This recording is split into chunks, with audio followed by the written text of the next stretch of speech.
Hi, Emmy. Hey, everybody. Welcome back to another stream. But you know what? The song isn't over yet, and we gotta hear the best part. We gotta hear the guitar and saxophone. So I'm gonna shut up for another minute.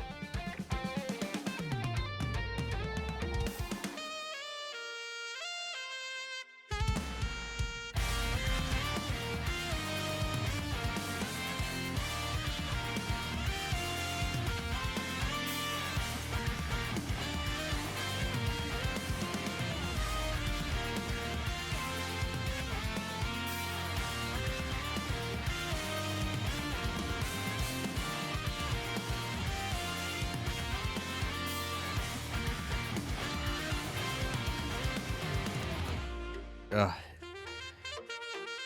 It's so good.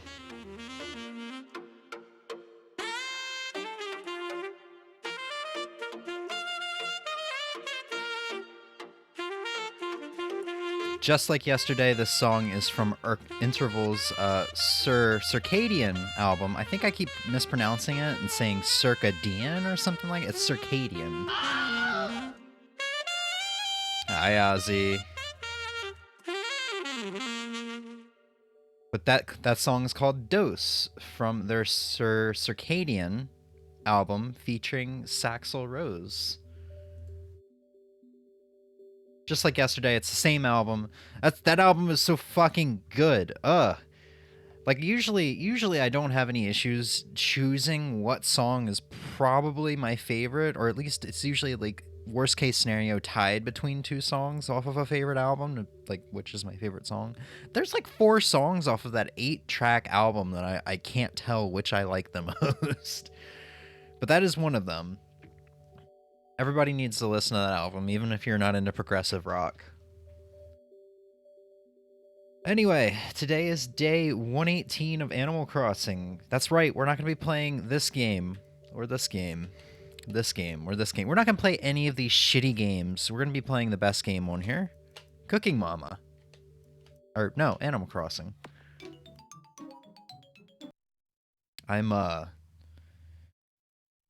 I've been sleepy as fuck for the past couple hours, but, like, it's the energy drink I drank for the past, like, hour is finally getting to me, I think. I think it was a mixture of that shower, too, that has helped. So if I'm a little fucking weird, that's why. But Cooking Mama, you know what? Emmy will be here tomorrow, and we will force Emmy to stream Cooking Mama.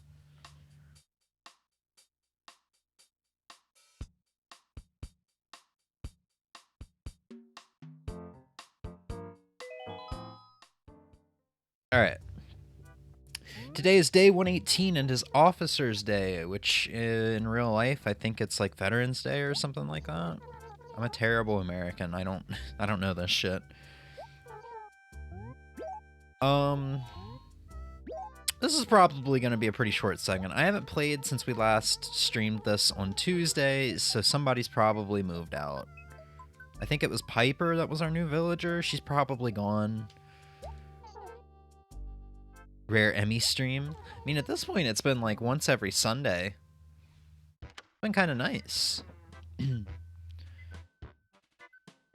But yeah, this is going to be probably a short segment. I think it's just go talk to Tortimer, get item, and you're done for the day. I think the main meat of the stream is going to be the N64 core, which is what we're going to do next. The season of plenty is upon us. Join us to celebrate our bounty at the annual Harvest Festival on the 4th Thursday in November. How'd you do in the first week of the tournament? Floating to the top, feeding on the bottom. I'll have many prizes next Sunday, too. So that's why we're going to be streaming Sundays, because we missed the fishing tournament last Sunday, because ISP was throttling me. Fossil.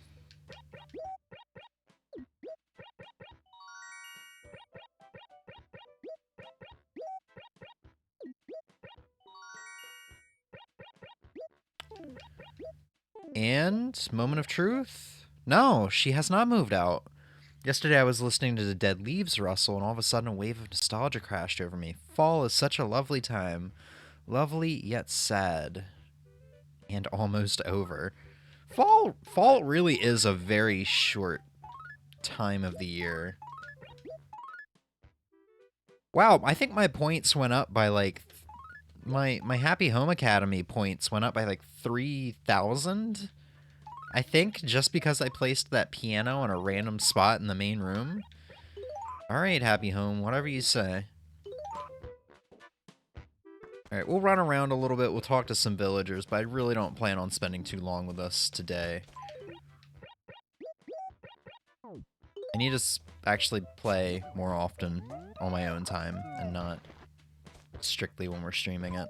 I'm getting really bad about that. Let's check our dump. Caveman tunic. What the fuck? I read that as Brockamele for a second there. Like guacamole, but instead of guacamole, it's broccoli? We gotta see what that is. Hey, what's up, King Sizzle? No, drop it. Oh, it's a plant. There's a lot of plants in this game. There's a wide variety of plants. I gotta deal with this room at some point. There's statues. Talking about these guys up here. Yeah, you get these statues for completing your home payments. So you can get a statue for each home that is paid off. It's kind of like a completion incentive for the game. Never really played much of this version. Yeah. Yeah, because I was like, I've only been playing this since July. June? Yeah, no, middle of July. And I was like, man, there's not a whole lot to do in this game aside from, like, getting a perfect town and completing your museum, so I might as well max out all 4 of my houses as well.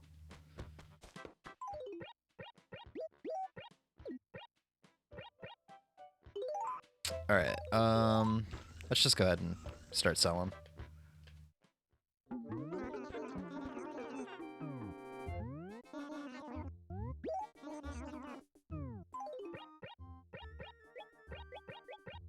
Don't need that caveman tunic, because I'm not a caveman.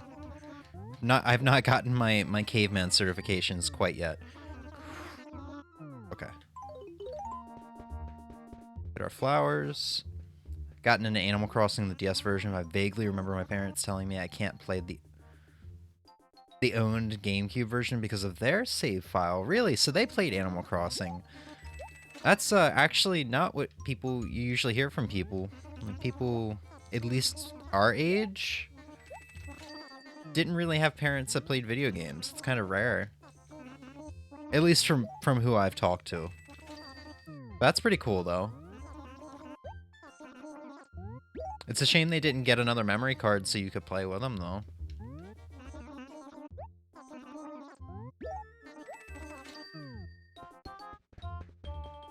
But I'm sure the DS one had a lot more features than this. I have yet to play that one.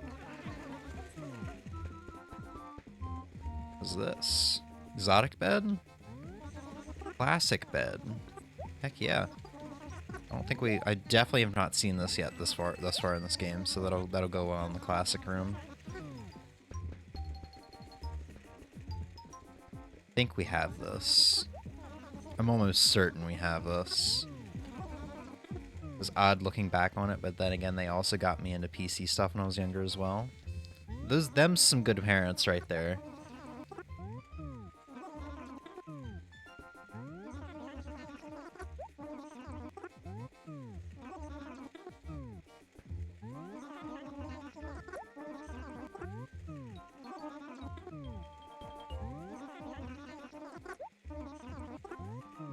Looks like it's not going to be anything new for the wallpapers and flooring, per usual. I think I might actually have everything that I need. I feel like for some reason I'm still trying to look for something I already have. Like the modern wallpaper. Which I think I got, I just didn't like how it looked, so I kept the old wallpaper. Alright. All good there. Cool little strawberry umbrella.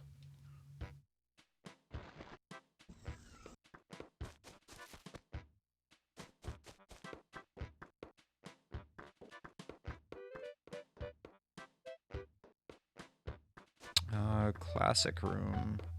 I don't remember which one the classic room is. I don't remember why we didn't have another memory card. Maybe they thought it didn't work like that. Sure, I was a listening child, so I never played the game. TV is still staticky. Also, this is the ranch room. Exotic. Tons of cockroaches.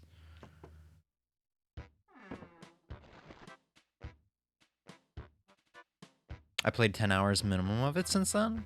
Talking about the DS one. I mean, it's kind of hard to go back to old towns anyway, at least in my opinion. It's kind of like a time capsule that you don't ever want to open. So the bed is going to go... I don't really know how we're going to fit the bed in here, but... Oh, the GameCube version. Yeah. I mean, this is definitely a lot more primitive than the 3DS and the Switch titles, at least. I feel like even with the DS and Wii titles, there was probably a big increase of quality and stuff that you can do in the games. I mean, solely just because this game is a port of the N64 version. Like, we never even really got a GameCube Animal Crossing. Or I guess technically we did, but, like, it was an N64 game. This is still using, like, I don't know. I feel like we could have gotten a better looking game that didn't have this acre mechanic. Also with a lot more stuff in it. It's more of an add-on, yeah.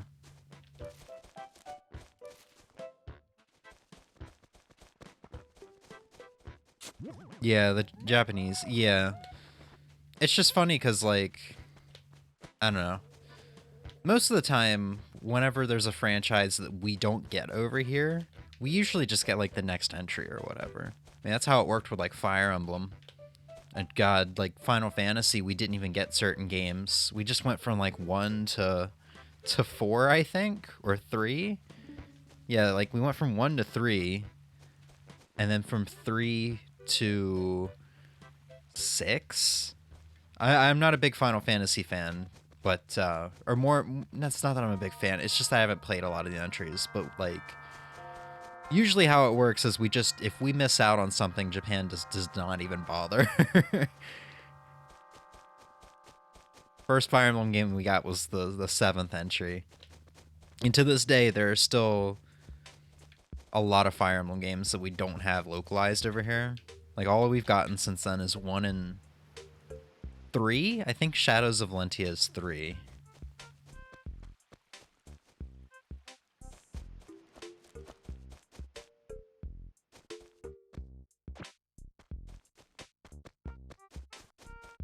I didn't even check to see what flowers I got. Pansy, red, I need a white tulip. Yellow. Yes, we got that white tulip. I've been waiting forever to finish this part of the area off. Not sure if you know the website Retro Achievements. Yep, I do. We have a community made achievements for the N64 game, but the translation isn't stable enough, so playing the game untranslated is a bit daunting. I'm waiting for the support for the GameCube version. We do have DS support, but I've played so many hours of that. Interesting. Yeah, I've seen some people do it, but personally, like, even when playing PS4 and PS5 games, it's very rare that I actually care about achievements. I'll care about it if I want to 100% a game, but even if the achievements are, like, something ridiculous, I don't really go for it. If it's doable with a decent challenge, I'll go for it. Hi, Tortimer. Today's Officers Day, James. Oh, yepper. Today we honor the hard work and dedication of our noble police dogs. Or police dog. Singular, because only one of them is hardworking. It's a police model. May it remind you of how much you owe Officer Copper and Lieutenant Booker.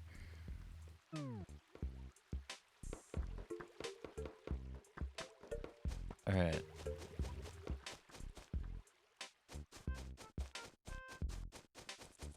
Let's go check out this model. It's probably just going to be a model of the police station.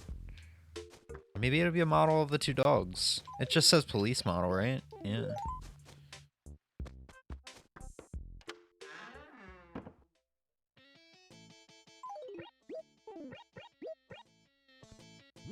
Yep, police station. There we go. Now it's angled the right way. Cool. We'll have to log into our other character. Get it thrown into our basement with all our other like special items. You know, I just realized all of the tickets each month is a different color in your menu. I did not realize that. I like doing achievements, but also not doing achievements is nice. So if a game doesn't have achievements already, that's like a nice little bonus. Where the hell are all my tickets? Did I not? Pretty sure I've bought stuff in November thus far. Alright.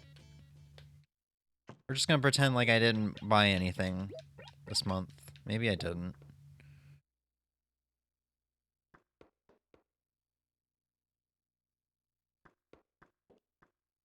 I don't know, I kind of want to put a different shirt on. I'm tired of being pink when it's fall. We'll be purple when it's fallen. Instead, somehow that's better.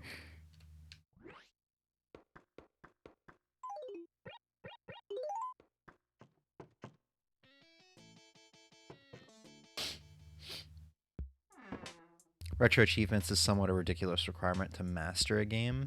I normally play emulations nowadays. It's more of a quality of a life addition for me. Like you said, it's a nice way to it's a nice bonus to display for progress. Maybe what's the next goal? Yeah. No, I've only seen somebody, I think it was Slow Beef, streamer Slow Beef. He's actually like the founder of Let's Plays, but that's a whole nother story. Slow Beef was using it with NES games, and that for NES game and arcade style games like that, where you can beat it in a sitting or, you know, sit with it and play it for a very long time before you're good enough to actually get to the end. Games like that, I think achievements are actually really cool.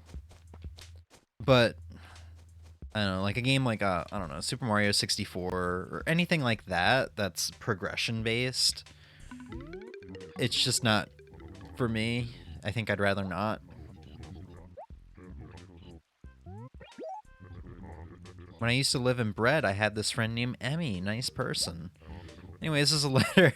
He loves showing off this this letter. Hi, grumpy friend. Hope you like the letter and gift. Write back sometime. I remember the sender's face every time I read this letter. Not the name, but the face. But didn't you just say her name? I know it doesn't sound like something I'd say, but letters make me feel nostalgic.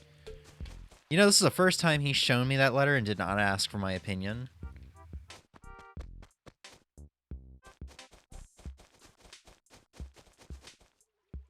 Alright, let's go pay our respects to Officer Copper and Lieutenant Booker. I didn't know he was a lieutenant. And by respects, I mean, like, let's just go say hi to them, not implying that they're dead. What was the pattern I had going on here? Jeez. Is this purple? I saw purple, yeah.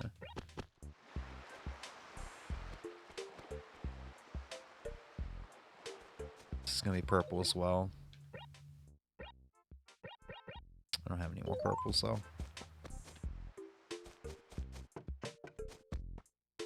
Yeah, I really need to start playing this daily, especially considering I need to find that mole cricket. I have a bad feeling it's going to be kind of rare. Good news is it hangs around until March, but still. Every time I seem to play this, I don't play with live audio, so I can't hear the audio right now. Aside from the stream playback. And honestly, I'm probably going to talk over it anyway. That's completely a bug that's sound-based. Hello.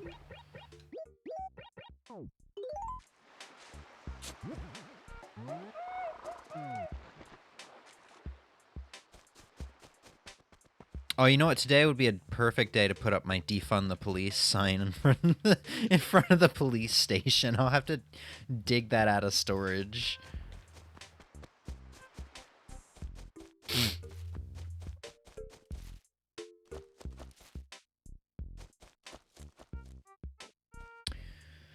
I always like 100%ing a game because I guess my mind was like, I want to experience everything the game has to offer. And then when achievements became a thing, I thought they were just helping the player know that there was still something else to do in the game, but achievements are sometimes different. Yeah.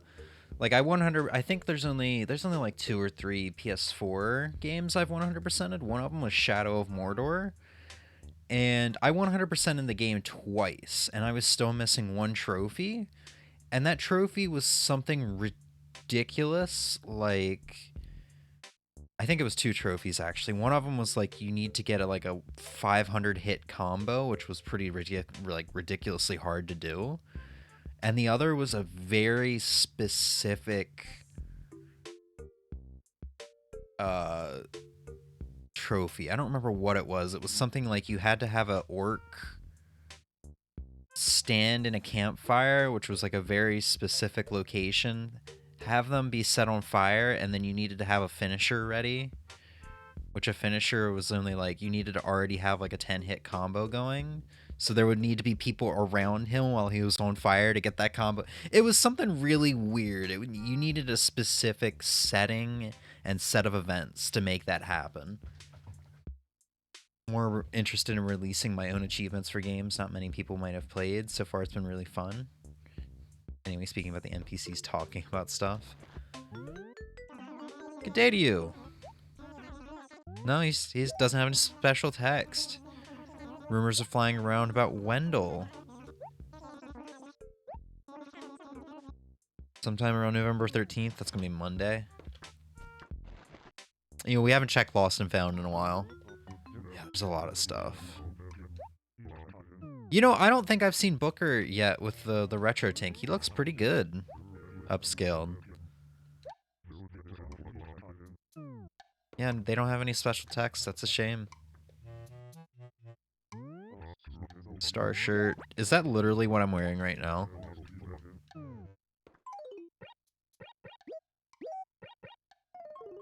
Oh, it's a little different. I already own this, though.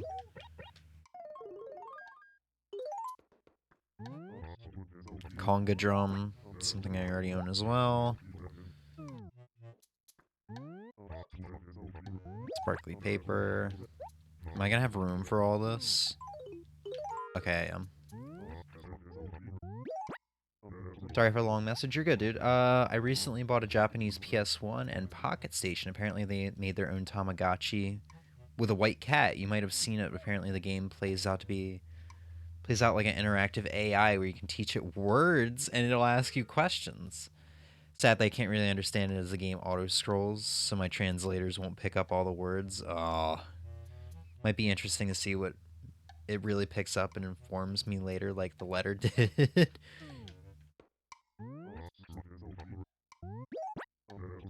So you said you do emulation, but I assume you still like do a little bit of collecting on the side, just for fun?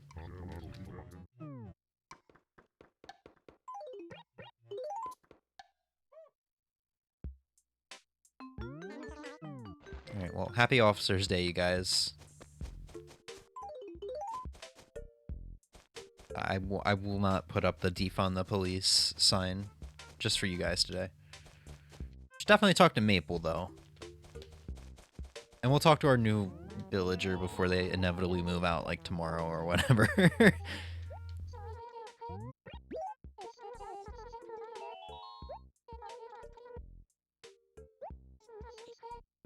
Adorable. The issues is devs are forced to have achievements for both Xbox and PlayStation, so most of the time they make ridiculous achievements just to meet the requirements. Not because they want the player experience. It's cool. Yeah. It should definitely be optional.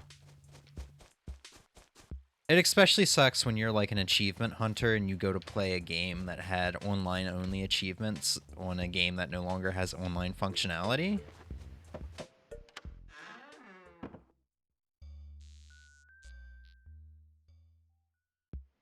She's got to be nearby if I was able to go into her house. That's Pearl's house. Wait, wasn't the new villager here? Did she move out? Oh. Emmy, are you in chat? Wasn't... Oh, hold on. No. Dude, I'm standing right next to it. Oh my god. I am tired. Oh wait, don't tell me, you James. I mean, is that your name or not? Didn't forget. Yeah, you've talked to me 8 bazillion times. Exactly. Well, the nights just get longer in the fall, but our village doesn't seem to be affected. It seems the sun goes down at the same time every day. It's kind of scary, isn't it? It's almost like we're living in a simulation. Worrisome.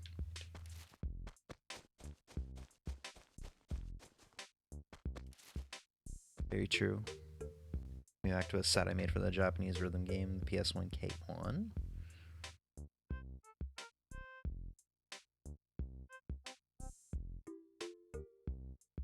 Achievements acted like a pseudo-translation. As the names would pop up. Oh, that's interesting.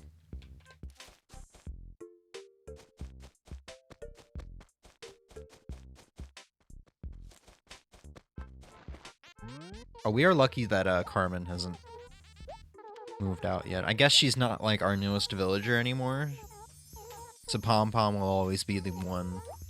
At least for a while, she's gonna be the one that's like closest to moving out, if that makes sense.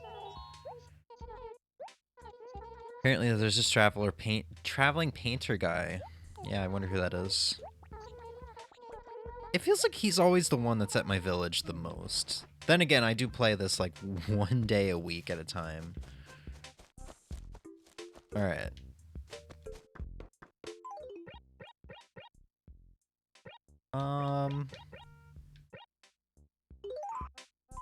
There's a bird bath in there? I must not have been paying enough attention. Number 2 shirt.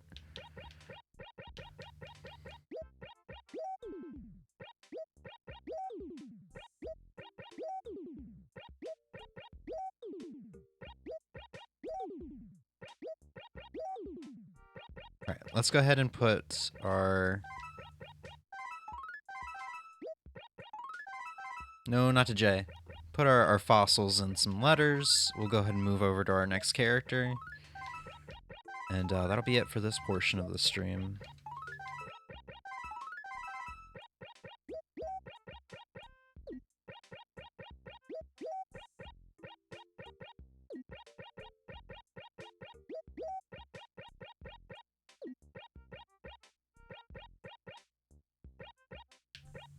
Right? Yeah, no, that's good. Short and sweet and to the point. So we'll go ahead and switch over to Jamie next. Just add a couple things to the house and that'll be that.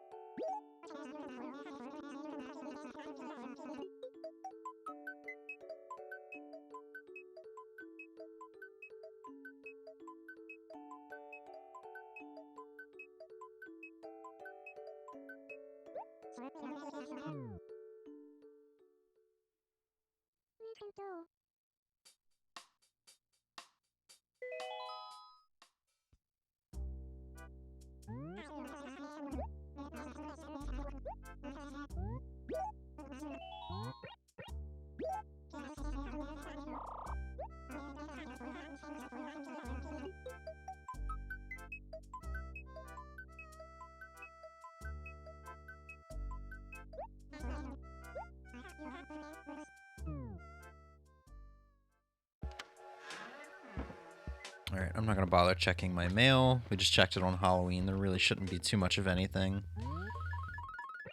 Wait, did I send myself a gift?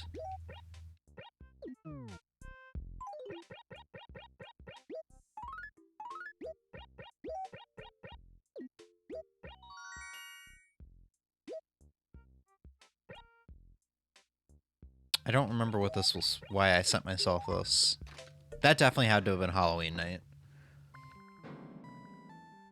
I do happen to still play modern systems like the PS4, PS5, but in the past when I was unable to emulate games better, I bought an Xbox original and collected games I enjoyed past and present. Now I kind of go out of my way to get unemulatable games like this Pocket Station, which does have some unstable emulation, but the game's compatible with it. Will block you out of playing the game until you plug in the device. That's such a weird design. But that's completely fair. I've kind of turned to emulation for the most part, aside from like modern stuff as well. But there's a couple things, and by a couple things I really just mean the Game Boy Advance, because like the Wii here, I am emulating on an actual Wii. I guess it's not emulation. I don't really know what to call it, but I do have it modded and just have ROMs put on this. So like it's still original hardware. I'm still using Wii remotes and stuff like that. But stuff like the Game Boy Advance, like you can emulate that stuff really easily, and the games look great and feel great with like a PlayStation 4 controller or whatever, but it doesn't feel right sometimes not having the portability of it. And I mean, that's where I just get like an EverDrive instead of paying, you know, hundreds of dollars for a cartridge copy of, I don't know, Castlevania Aria of Sorrow or any of the Pokemons, because the prices are a little ridiculous at this point, and I don't know, it's just not worth paying that amount of money. Especially when you're someone like me and you already have, like, thousands of games. You know. It's kind of rare nowadays that I commit to any games for a long period of time.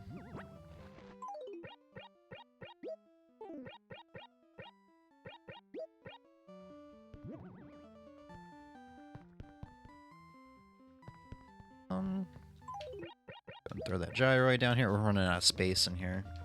I don't even have like a chair or anything to put in front of this TV. Police model, go downstairs. Oh right, that's a Gulliver item.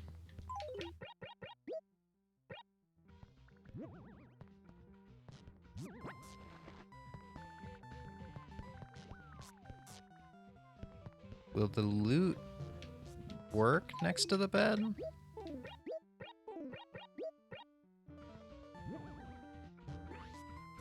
Yeah, it kind of does. The game I'm currently checking out is called Pocket Dungeon. The disc's only feature is to download the app to the device and show the bios/animations of the enemies you have defeated in the in this small LCD RPG game you play on the go. Wow. 100% agree. I find myself jumping from game to game, sometimes fixating myself on new things. Yeah. Yeah.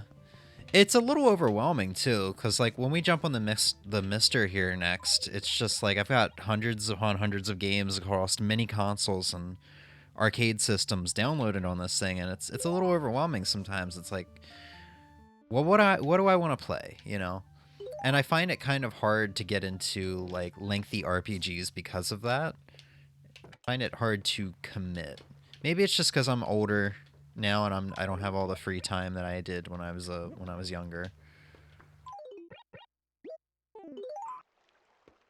Ooh, I guess we'll put the police model next to Katrina's place. Bothers me that it's naturally backwards. I guess that's how it usually is for most towns, but that's how it is in mine. I don't know. It's nothing a bit of spinning can do. That works really well together, though.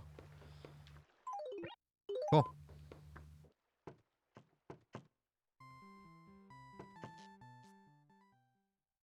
Let's go ahead and sell this stuff in my inventory, because I'm never going to remember to do so otherwise.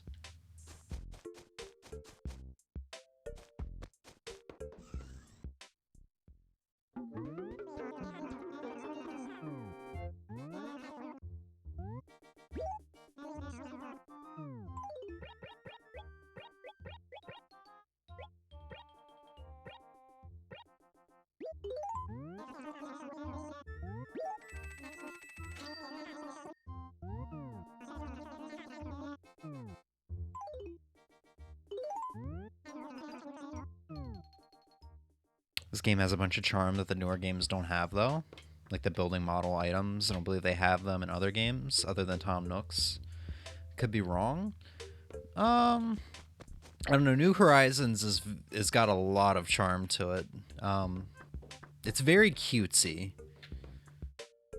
The villagers are easier to like in that game. There's a lot more decoration items and customization to that game. Like you can literally change colors to the items via like painting and all that stuff. The crafting mechanics really cool.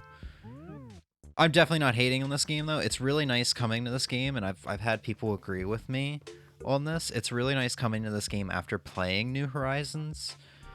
Because New Horizons is a bit more like a god simulator almost. You have control over everything, you know? If you don't like the way this mountain looks, or mountain, like this cliff looks, you can change it. You don't like that there's a river going through the middle of your town? Get rid of it. Or if you want to flood your entire town, do that, you know? Coming to this game, it's just nice because you're just somebody living their life and you have no control over anything that happens. You know? So it's kind of refreshing in that way. Whereas New Horizons, it's that feeling of like I have all the power and it's very overwhelming.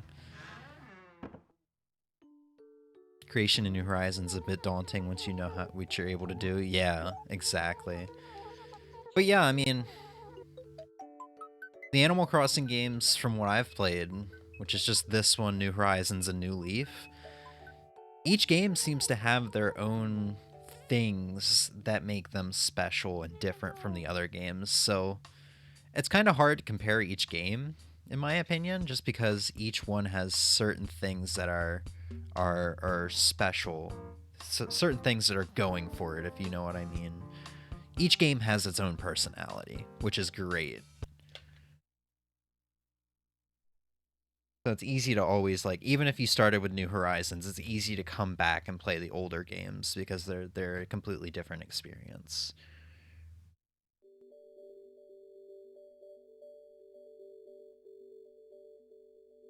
All right. Yeah, no, that is what we wanted. No, god dang it.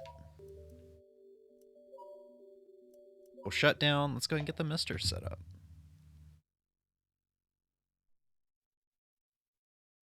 New Leaf probably played that for 2-ish years. Oh man, that was my game. Um, that was my first Animal Crossing. I got that in like 2013 and played it pretty consistently up until the release of New Horizons in 2020.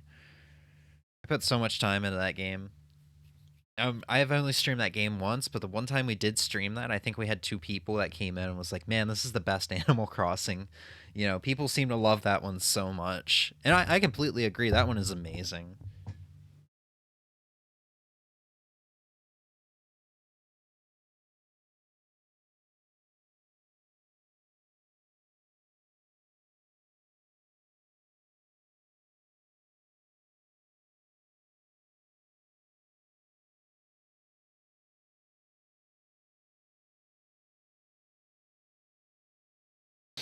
All right, we're just gonna change the game name to Retro because we're probably gonna jump around a bit.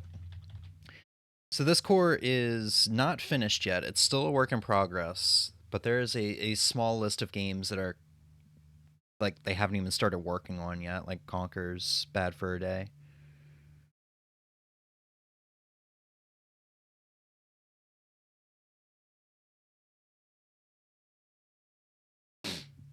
So just make sure that, oops, just make sure that works. What is the Mister, by the way? It is hardware, so it's kind of like a retro Pi that you can buy. However, it's pretty special. It's an FPGA, which is hardware emulation instead of software emulation, so it's more accurate to the original hardware. It's completely open source too, so there's a bunch of different developers per core or console. Um, and it's also cool because you can do analog and digital output at the same time. So, in other words, if you wanted to play on a CRT via like composite video or component or S video or whatever, you can do that while playing on an HD TV, if that makes sense. So, like, you could have a CRT right next to an HD TV and be playing it on both screens at the same time if you really wanted to. So it's pretty cool. It's especially useful for streaming if you want to like have the HDMI go into the capture card, but you want to play on a CRT. And this is completely like community built, and it's yeah, a lot of people who are like console purists usually come directly to the Mister because of the prices getting crazy. That's what I did too, because I had a lot of issues with emulation on like RetroArch and stuff, not consistently working for me, and I felt like I was spending more time fixing issues than playing games. Whereas with this, I just came and I just came to this, set everything up, and like I've never had any issues since. But you can see there's a lot of consoles available. And this is just consoles I have ROMs on here for, but there's stuff like the Wonder Swan and the Pokemon Pikachu handhelds. A lot of weird stuff on here that have cores for it. On top of that, if we go back, there's also a ton of arcade cores. And people are working on like the Simpsons arcade right now, Street Fighter 3, Marvel vs. Capcom 2. A lot of good stuff on here. Yeah, Wonder Swan. I love the I don't think I've never played the Wonder Swan, but I've played the Wonder Swan ports of Final Fantasy 1. I think that's what got ported to the PlayStation Portable, or maybe it was the PS1. I can't remember. But I've played both of them, and I love that version of Final Fantasy 1. I'd buy one if it didn't cost a much. Plus, it's very niche. Yeah, it really is. So yeah, N64 core is still a work in progress. So if we have some issues, that's why.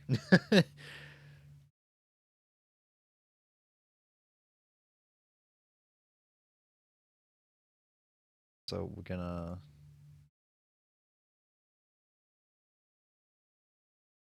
get the normal background here.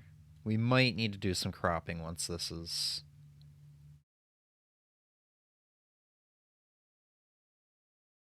Once we got something booted up. We won't be able to play Mario 64 because that's like one of the weird games you have to patch to get it to work. You need like a no face patch, so you need to literally get a patch of the ROM that will remove Mario's face to let it work. But for the most part, there's a lot of cool stuff that's working on here.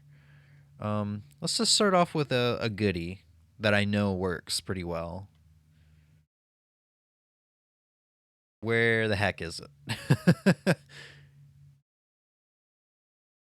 Looking for F-Zero. Is it at the bottom? Yeah, it's at the bottom for some reason. Oh, it's not a directory.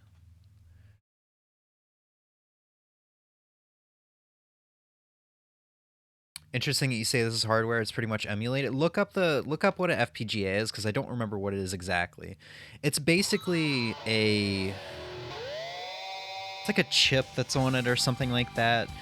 Because where it's emulated, your computer or whatever you're running is basically trying its best to be the console it's emulating. Whereas with the FPGA, the way I think of it is the motherboard or whatever is convinced it is like 100% accurately emulating the console. It's really hard to explain because I'm not, I don't know, technically adept to it, if that's the right word. You might need to look up the definition, though. But for me, the reason I go FPGA is just because it's more reliable than software emulation for me, just because of my experiences. And that I get to play on CRT, which was a big thing.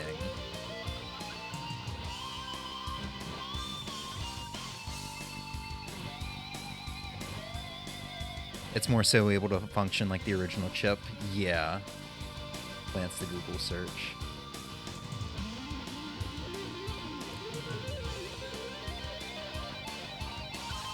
Cool.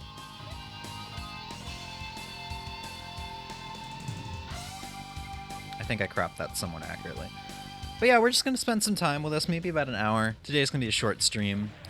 I'm pretty dang tired. But I hadn't really gotten a chance to play much of this. I don't think it supports saving yet. Although, there's that autosave feature. I haven't... This core has been getting updated like every day or every other day, and I haven't messed around with this in about a month. So I don't know what's new. It's an FPS overlay now.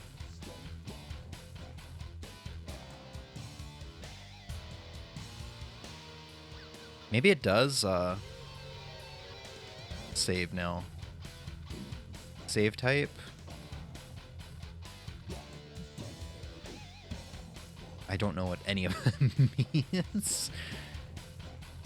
Whatever, we don't need it to save though, it's fine.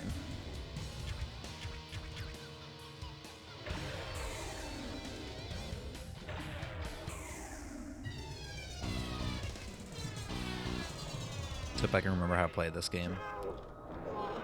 I don't think I've played an F-Zero game since F-Zero 99 came out, like 2 months ago or whatever. Look.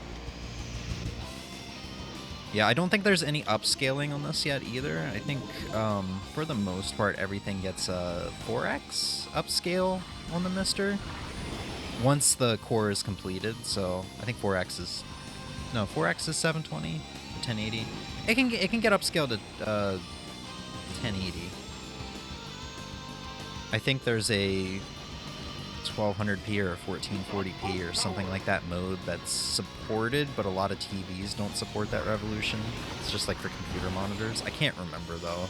It's been a while since I've messed with those settings. I just stuck it at 1080p and was just like, that's good enough for me. How much does a Mister go for? Yeah, so you can get the parts individually. So it's like a DE10 Nano motherboard, and then there's RAM you have to get. You can get a case if you want. The pre-builts do go for about a 400 if memory serves. I don't know. Like when I bought my Mister, it was when there was the parts shortage. I mean, there still is parts shortages, but I don't know if it's hard to get your hands on a DE10 Nano anymore or not.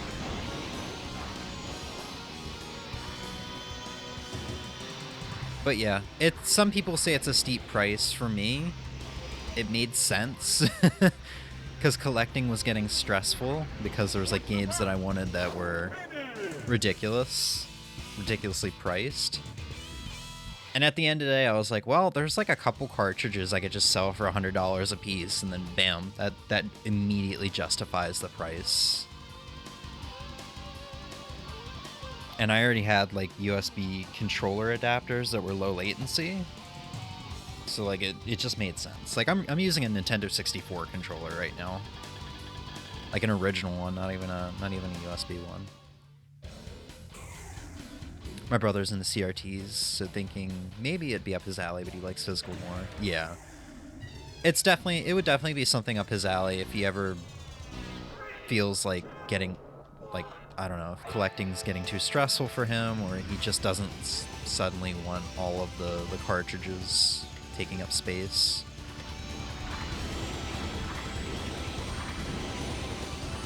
I will say it's been nice going from 3 shelves of games to 3 shelves that are mostly just like some collectibles or some plush or stuff like that.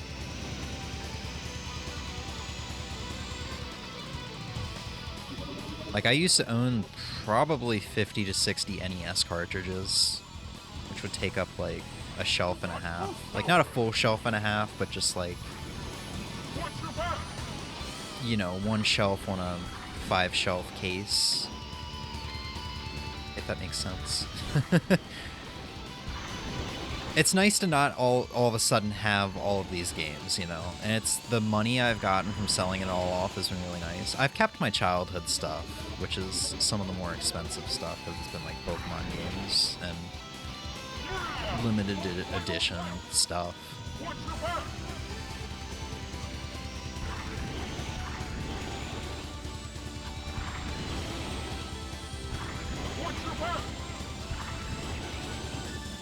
I've not been boosting enough. I have not been paying attention. I noticed that last race I came in like 8th. 10th that time. I'm starting to almost need 2 bookcases for my physical DVDs and games. Oh yeah, no, I've still got DVDs and Blu-rays and 4Ks, and they take up about a bookshelf and a half. I'm trying to thin out that stuff too, because I don't really watch stuff anymore.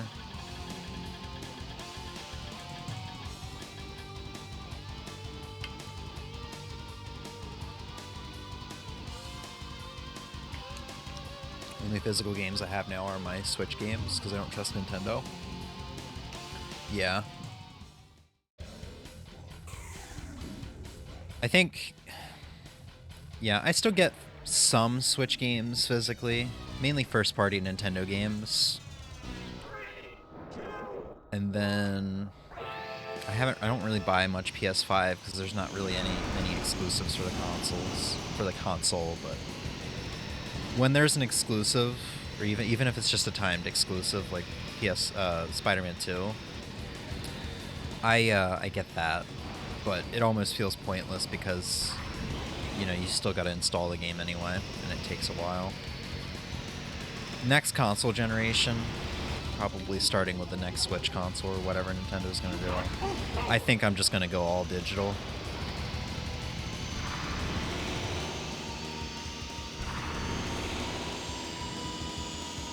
Because, like, I've got so many retro games that can take up so much of my time. Like, there's going to come a day where I'm just like, I want to play nothing but classic RPGs that I've been missing out on. You know, I want to finally finish Final Fantasy VII. I want to finally play Chrono Trigger or Final Fantasy III or the original NES Dragon Warriors. You know, stuff like that.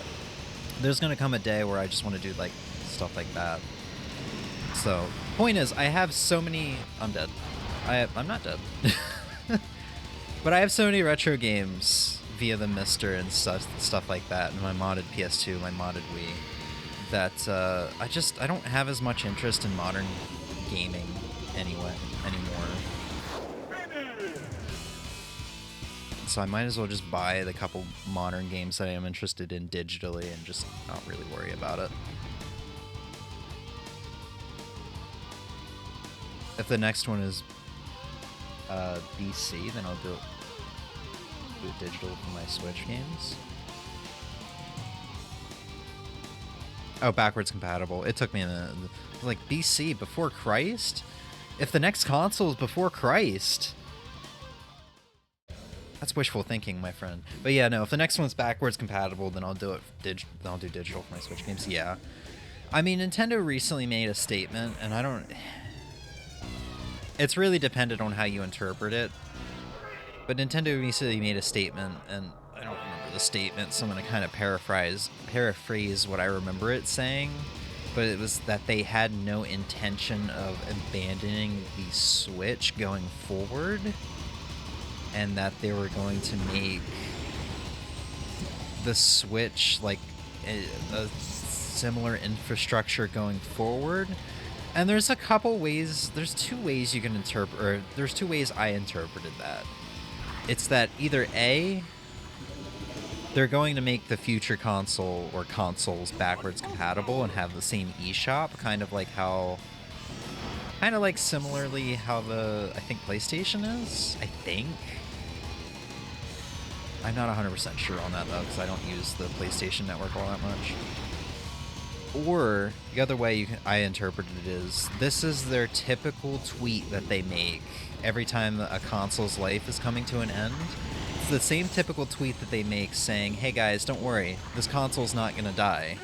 Like, we're gonna keep it going. And then a year later, the console is dead and has been fully replaced. You know? They made the same tweet about the 3DS when the Switch came out, and the Wii. Or the Wii U, sorry. I think they made a similar statement about the Wii when the Wii U came out. And, lo and behold, those consoles were completely killed off by the Switch or Wii U or whatever, you know? So there's a couple ways you can interpret that. Apparently my brother doesn't want an all-in-one device yet. Maybe he hasn't realized the price tags for multiple games yet. Yeah. I think the reason I decided to go for the Mister, or maybe it was RetroArch that I did this for. There was a game for the Sega Genesis called Gary's? I don't remember how to pronounce it. It's a nice little shoot 'em up for the console. I really wanted to play it, but I didn't want to pay $300 to $400 for a complete copy at the time, because I had just bought a Turbo Duo, a modded Turbo Duo, and some TurboGrafx 16 games, which, hurt my wallet. So I tried emulating it, and I had a really fun time.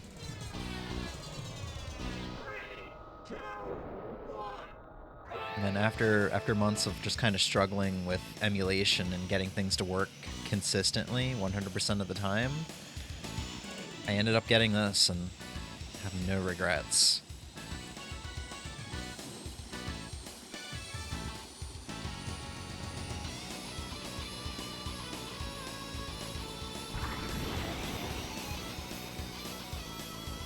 Also, there's no way I'm winning this this cup. I've been talking too much and not focusing enough. That's okay though. This game is fun and it looks like it's running really well. I've seen a couple graphical glitches here and there, but that might be in the original game. I don't remember. I don't think I've only had this game for like a year on the N64, like the actual cartridge. So I haven't played it a whole lot to have memorized the game.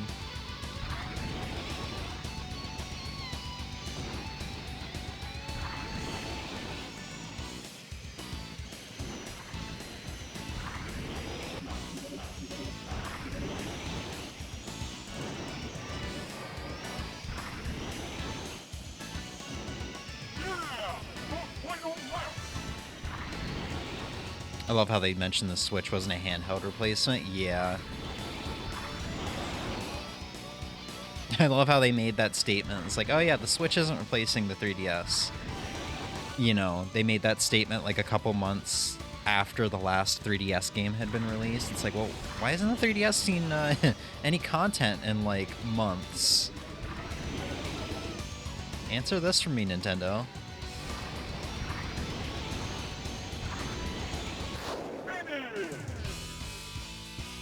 I interpreted it as the next console will still be able to play Switch games, but the next one after that will be completely different if they want.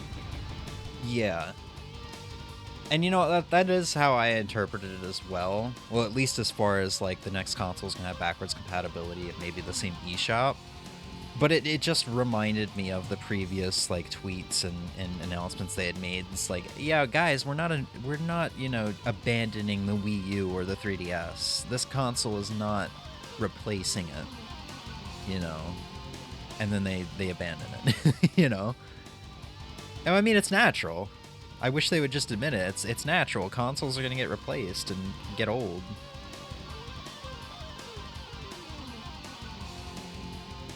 I think maybe their outlook was the Switch won't do that well, and it did. Maybe. As of right now, the Switch is like the second best selling console of all time.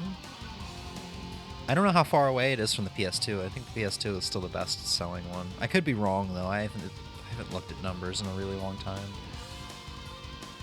But, like, games like Mario Kart 8 Deluxe has outsold Super Mario Brothers, which was previously, like, the best-selling Mario game of all time.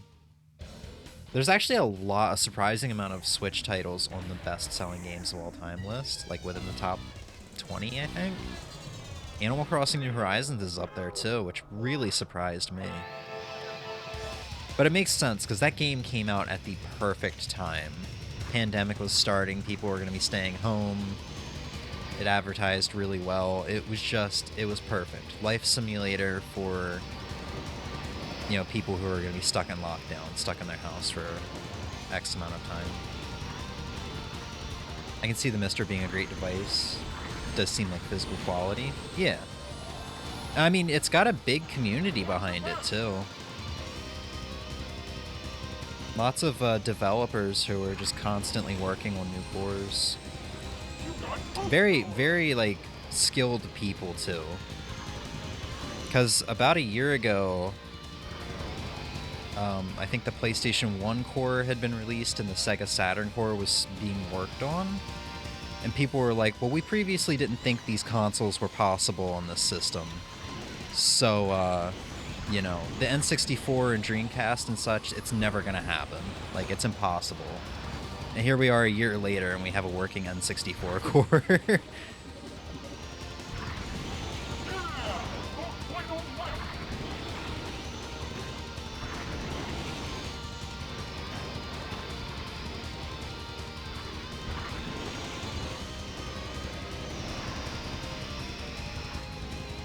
Like, with what I have now, between, like, you know, the Mister and then a modded PS2 and a modded Wii, I don't really need anything ever again, to be completely honest.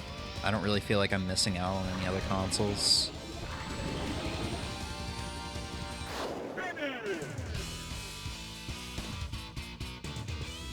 PS2 is still king, I believe. Yeah, Minecraft is so freaking far ahead of everybody else in sales. I don't think anybody is ever gonna top that.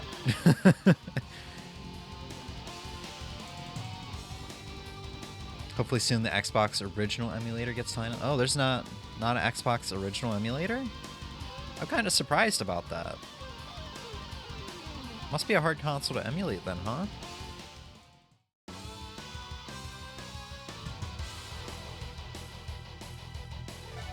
Because I know modding an original Xbox was...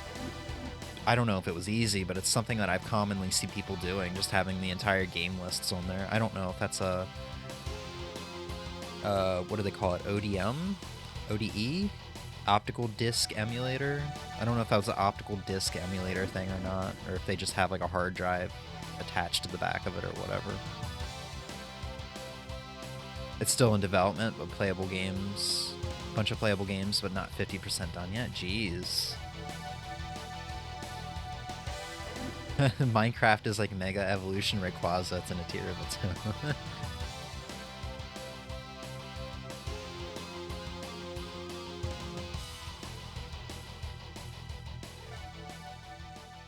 I didn't even get the top 3. I think that's the first time I saw that. I've seen that ending animation, because I didn't even get the top 3. Didn't even get a trophy. There's 70% of the library playable, but there's some issues. Interesting. All right, let's try to remember how. There we go. Let's pull up Mario Kart 64. Last time I played this, like I said, about a month ago, the game would crash after you beat a cup. So let's play through a cup and see what happens. Mario Kart. Mario Grand Prix. 100cc. Select your player. Let's go. Okay. Down a little bit. And we got to do Special Cup, because goddamn Rainbow Road is beautiful and fun, and the music is great. It's not the easiest to set up either, not like the PS2 or GameCube. Oh yeah, because the PS2 and GameCube are like the only emulators that I've played that are like borderline perfect. Not only perfect, they go above and beyond. F-Zero GX is so beautiful emulated.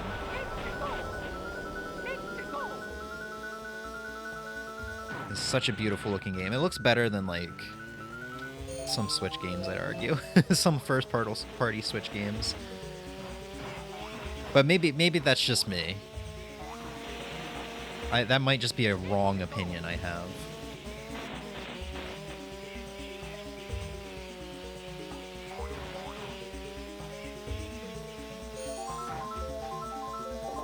Let's go, DK! God. I don't know if anybody watched those comparison videos I did, but honestly, I don't really like DK's, what is it called, DK Mountain? DK Canyon? DK Mountain, I think. I don't really like what they did to DK Mountain in Mario Kart 8. It's not rocky and like, I don't know if I really like the music either. It doesn't have the same like atmospheric feel to it. I just really liked that track in Double Dash and Wii. Or was it in Wii? I might be confusing it with another mountain track in Wii.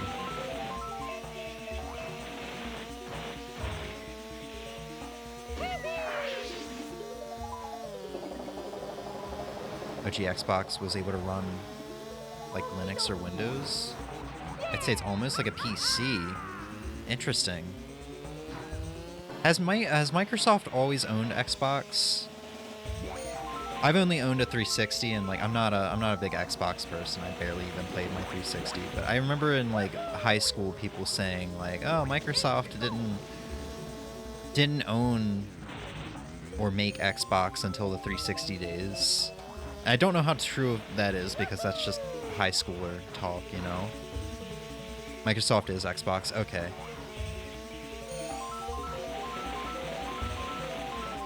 Yeah, I didn't know if they made the original or if they like bought out whatever company made the original before the 360. But if that's the case, that makes sense then.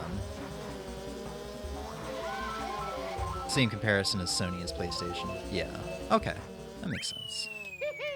I got it. I've not seen the new tracks. I'd wish they'd make Mario Kart 9. Yeah. I'm sure Ozzy is sick of hearing me repeat this every time this discussion comes up. But I love my idea. I'm sorry, and I've seen other people come up or state this as well. But I wish they would just scrap the Mario Kart thing altogether and kind of do like a Smash Brothers style Mario Kart, if that makes sense, where it's a celebration of gaming. So, like, imagine you boot up Mario Kart 9 and you get to choose a mode. And it's not Mario Kart 9, it's like Nintendo Kart, right? You choose a mode, you get Mario Kart mode, or maybe there's an F-Zero mode, or maybe there's a Kirby, the Kirby racing game that's escaping me right now. There's those 3 modes. There's characters from all 3 franchises that can be played in any of the modes. And there you go. Like, you boot up F-Zero mode, you got Mario in a hovercraft, an F-Zero style hovercraft, and you got F-Zero style tracks. Or you boot up Mario Kart mode, and you've got, you know, Captain Falcon and everybody. Air Ride, yes, thank you. You got Captain Falcon in Mario Kart, and you're playing Mario Kart style tracks and pelting people with banana peels and shells. Yeah, basically SRB 2. Nintendo will never do it, though. But it would be cool if they did a Mario, or like a Smash Brothers style thing where it's like a celebration of gaming and not just, you know, one specific franchise or whatever.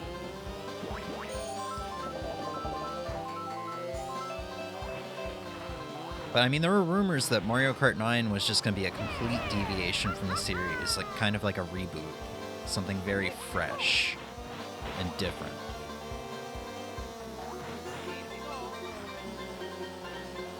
But I mean, it's just rumors. You can't exactly trust things like that people say. Also, yeah, Ozzy was kind of right. I think they're going to call it Mario Kart 10 because I think Nintendo considers Tour to be Mario Kart 9.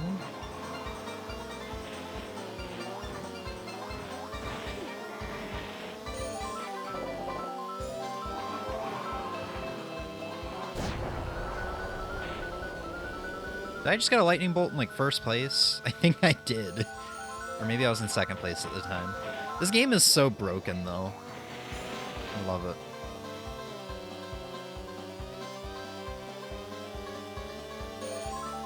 Crap. With all the tracks in 8, it's hard to see them go back to 8 cups and throw out the... Yeah, exactly. When they announced the booster course, like DLC or whatever they called it, I was like, oh man, they're going to have to do something fresh for the next entry because with 96 tracks, there's going to be like no point in ever playing another Mario Kart again unless they do something fresh and different. Like the next game is going to need to be at least like 8 cups. Probably more, probably something like 10 cups. I don't know. It's gonna need to be nothing but fresh tracks. Like no old retro tracks brought back. Oh crap. He actually hit me with that.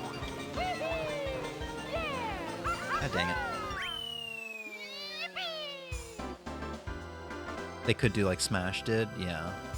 It's just a meme that I've seen whenever Mario Kart is trending on Twitter. I mean, that was a part of the rumors, though, is that it was going to be called Mario Kart X. These were like rumors from a year ago, though.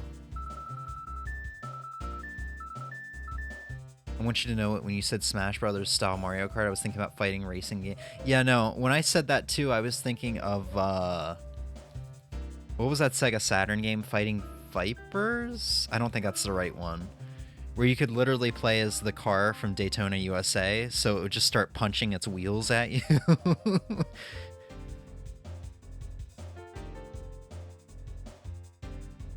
All I ask for in the new Mario Kart is unlockables again. I really felt like there was no reason to play 8 Deluxe as everything was unlocked.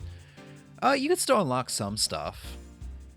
I played through all the main non-DLC courses, and I 200cc'd every cup and got the 3 stars on every cup. And doing all that and a couple other things, you would unlock Gold Mario, the Gold Kart, the Gold Wheels, and the Gold Paraglider. So basically an entire gold set. But I completely understand what you're saying, yeah. I played through Mario Kart Wii a little bit earlier this year, or probably around June. And it was fun because when I played that as a kid, I always saw people playing as Funky Kong. And was always like, man, I want to play as Funky Kong, but he's like really hard to unlock. And then I played it again this summer, and I looked up how to unlock him, and it was just like you needed to beat 4 staff ghosts in time trials. So I spent like 20 minutes, and I did that, and I was like, yeah, I can finally play as Donkey Kong. It was such a rewarding experience, even if it was a ridiculously easy character to unlock.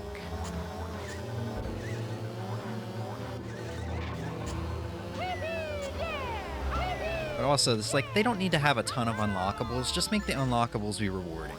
Like super cool characters like Funky Kong. Or like Rob the Robot from Mario Kart DS. Bring back really cool, like, completely out of left field characters like that, you know? Like, who expected to see Rob the Robot show up in Mario Kart DS? Especially when the previous games' unlockable characters was Petey Piranha and King Boo. They were still Mario franchised.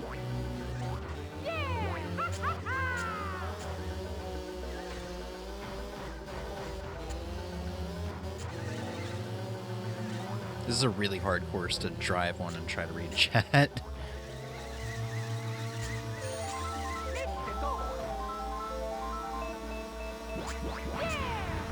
Sorry, DK. I saw it coming. Just figured I'd apologize ahead of time.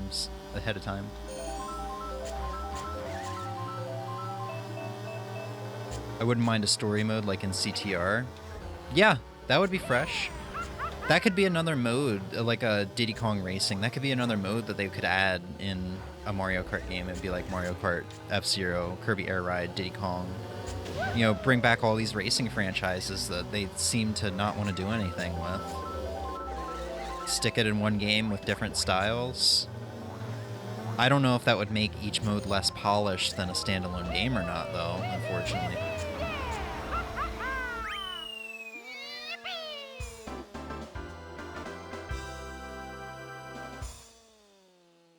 I'm fine with Nintendo Kart, but the only downside, you lose the obscure characters from Mario being in the game. Yeah. They could make a Mario Kart Diddy Kong-like. Yeah. I've never played Diddy Kong Racing, but from what I've seen, it's... like, the racing part of it is pretty similar to Mario Kart. Like, really similar. What really set it apart was the rare characters and the story mode. Like, I think it had a hub world like CTR did in its story mode. Get wrecked, Toad. Jeez.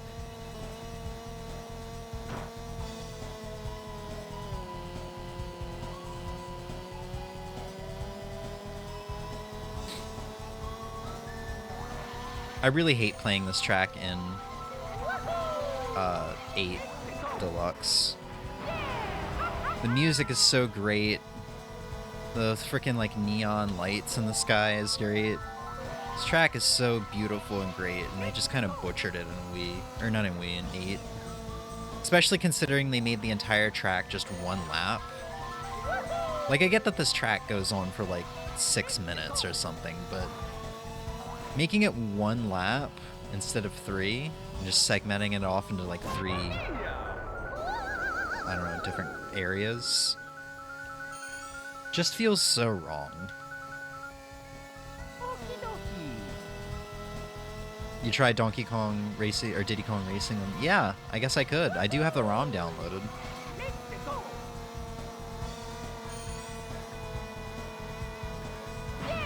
Defeated by the mighty Yosh.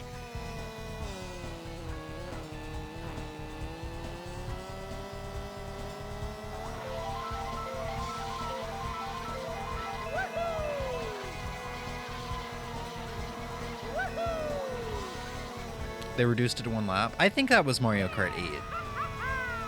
Yeah, because Mario Kart 7 is when they included the like courses that were like 3 sections instead of 3 laps. And it definitely wasn't Mario Kart 7. So yeah, they reduced it to 1 lap. So like we'd be coming up on the finish line to end the race right now. So instead of a 6-minute race, it got reduced to a 2-minute race. I wonder if they thought of what is going on. Okay, I thought I was underneath the track for a second there. They thought of the multiplayer crowd more than the single player, probably. Here's the thing about this game, though, or this track. I remember looking at the cut content for this game, like Magic Koopa being a playable racer, which Magic Koopa just kept getting robbed. Supposed to be a playable character in this game, did not become a playable character until the DLC in Mario Kart 8 a couple months ago. But cut content for this game includes a severely cut Rainbow Road because it was way too long. So I'd like to point out the original version of Rainbow Road was significantly longer than this 6-minute race, apparently. I can't remember what they said. It was something like they cut 45% of the track or something like that.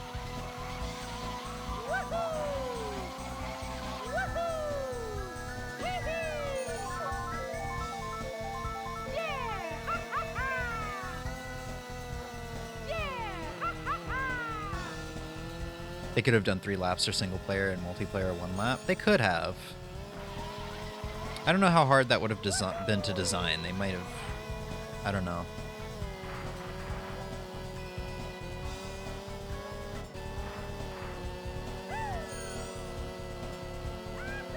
They could have just made certain sections shorter for this map. Maybe. Maybe they wanted to try to stay as true as possible to the original. At least for the main, I think, because I don't think this was a DLC track. I think this was a main game track. Because for some of the DLC tracks, they changed it up quite a bit. They didn't stay as true to the original as like the main game retro tracks, if that makes sense. Did I just throw that forward?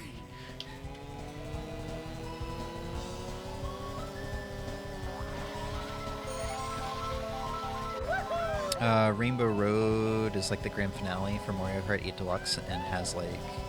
And Mario Kart 8 Deluxe has like how many?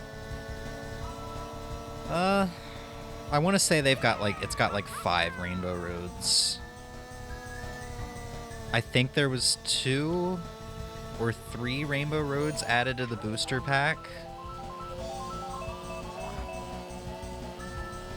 And then there was already 2 in the main game, a brand new one, and then a Rainbow Road to end off the Retro Cups. Because I think it was Mario Kart 7 Deluxe's Rainbow Road and Wii Rainbow's Road that got added. And I can't remember...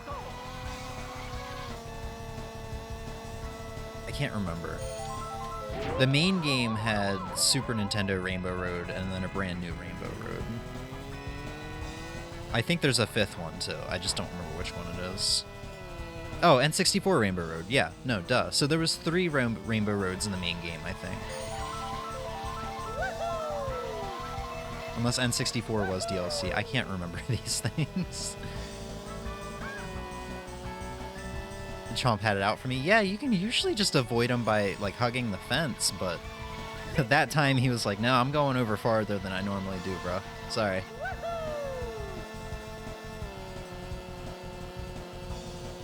I mean, Mario Kart 8 crowd is multiplayer, though, so that probably is more enjoyable. Yeah.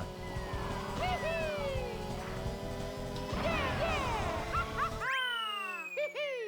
got it.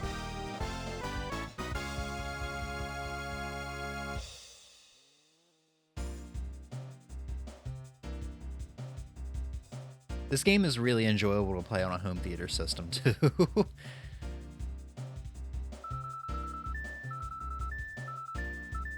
Oh, did I tie with Toad? Oh! It crashed again. Same exact thing that happened last time.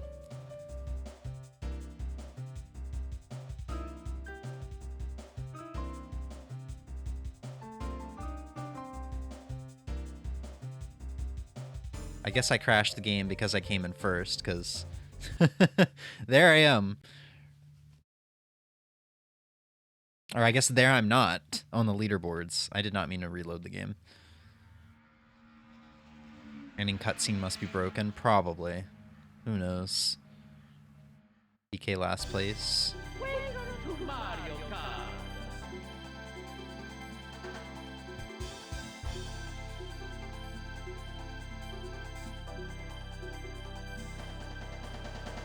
I'm terrible at golf, but I love Mario Golf. And it's, like, atmosphere. Let's see if it even loads. Does it also play ROM hacks? If the original console can play ROM hacks. Like, I've got a decent amount of Super Nintendo ROM hacks on there. But if it needs, like, extra files or anything like that, extra chips on the motherboard, or on, like, the cartridge motherboard, then it can't. Pure Solar for the Sega Genesis is like one of those games that can't play on an emulator or the Mister because it has like extra chips on the motherboard and such. Like the cartridge motherboard. This must be hardware playable, yep. And I guess Mario Golf doesn't work. Oh, load Game Boy Transfer? That's kind of cool that they got that in here. Let's try resetting.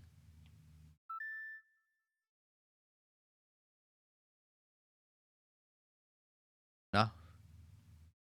We get the title screen and then that's it.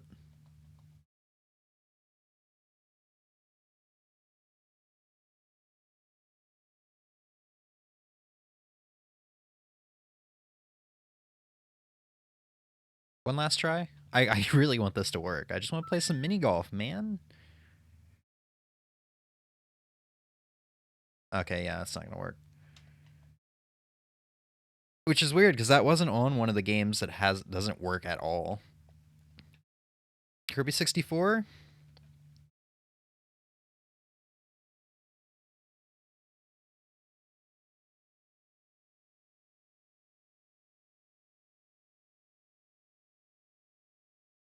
If not, we'll go to Cruisin' USA, because I know that works. Cruisin' USA is the one game I could not get to work on any of the N64 emulators I tried.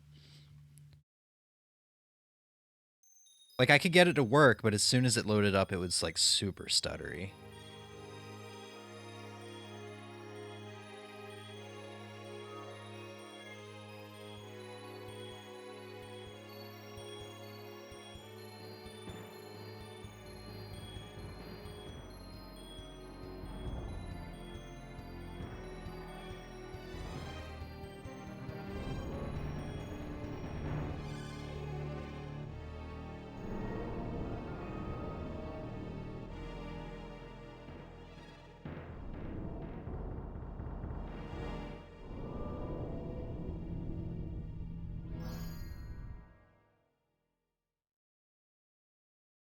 Cool.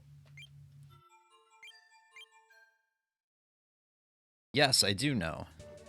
And then you're telling me anyway. Oh, I hit nope. Look at me, I am a happy pink ball of fluff. And now I have a concussion.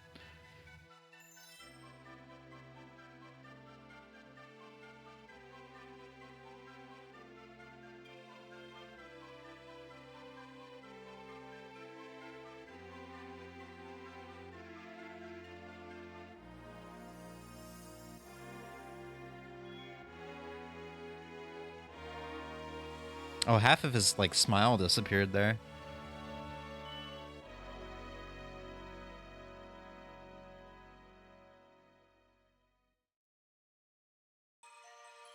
Cool. Level 1 pop star. Oh, I'm sorry, King Sizzle. That is a sub-only perk. But... Did it go through? There we go. Welcome to the pack, Kings 1 Ziesel. 1 Ziesel. Now you can use them. You didn't have to? No, you're good. I don't... I mean, yeah, no, I get half of that back anyway, so it's not a big deal. There you go. Feels good. Oh, dude. It's time. It's time. How do I, Shit. No, we're gonna make this happen. Yes. It is time for the best weapon in Kirby history. How do I, yes, let's just, yes, spit up that that giant flaming sword. It's a shame, HAL Laboratories has never revisited this mechanic of combining power-ups. I really wish they brought back these combinations. Exactly. And you hear so many people say that Kirby 64 is like their favorite Kirby game because of this.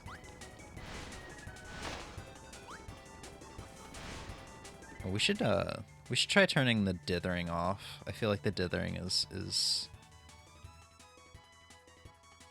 making things look a little worse than they are. Yeah, I think that's a little better.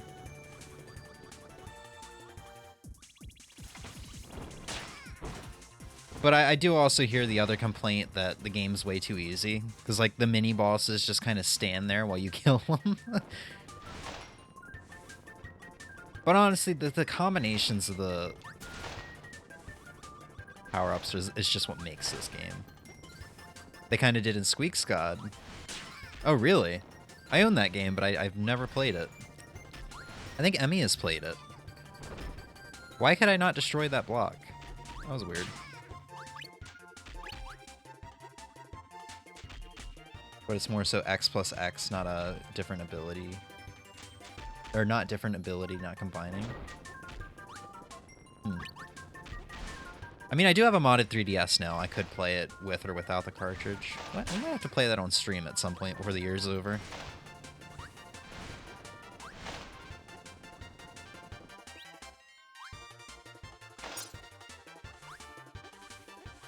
Alright, you know what I want to try doing? I'm gonna use something that isn't the usual go-to. Bomb and fire? Oh, I just blow up? Okay. Yeah, like, I played through this game in one sitting on stream, and I have not really gone back to it since. Which is a shame, because there's like, so many different combinations that I really would like to try. Hold on. Let me stop doing that. I would like to try combining bomb and bomb. Because I think you can do that, right? You can combine two of the same things. You respawn even though I ate you? You don't.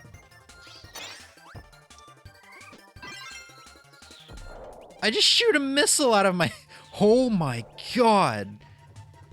That is amazing.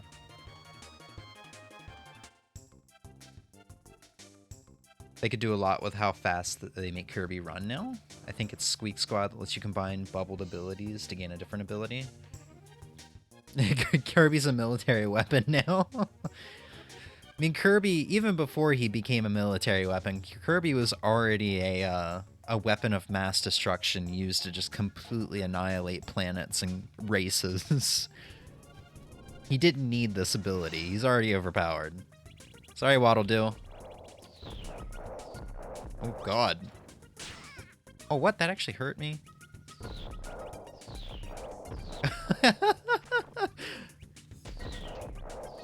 I don't think I've used this ability before. You think I would remember this. And it homes. Oh my god.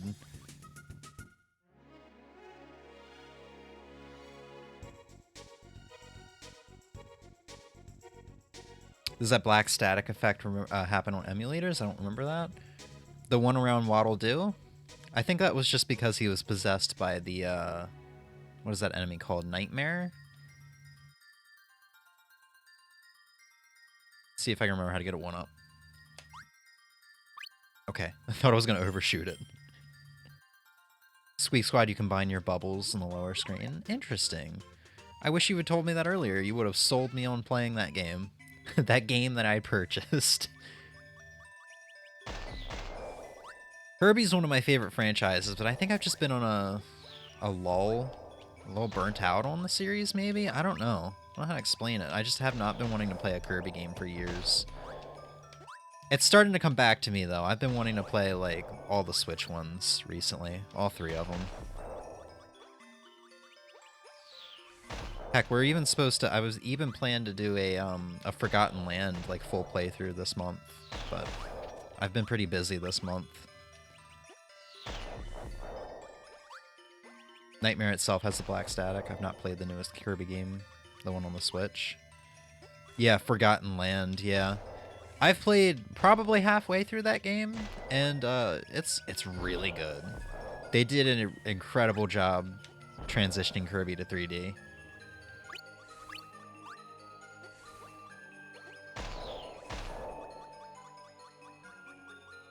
Didn't think of it for some reason, but yeah, I should have.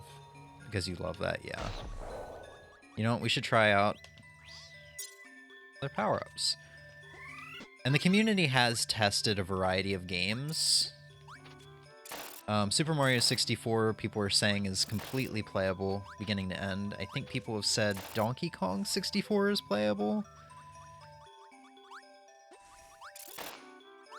A lot of the racing games are just completely playable from beginning to end. I think all 3 of the cruising games and Beetle Adventure Racing. We should play that one next. I've never played that. That was one of the few N64 games I wanted to play, but did not own.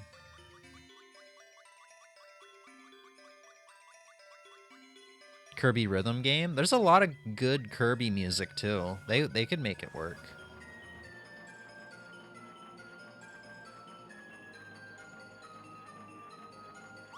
Forgotten Land is probably tied to Robobot for my favorite Kirby. I really need to go back and play that one.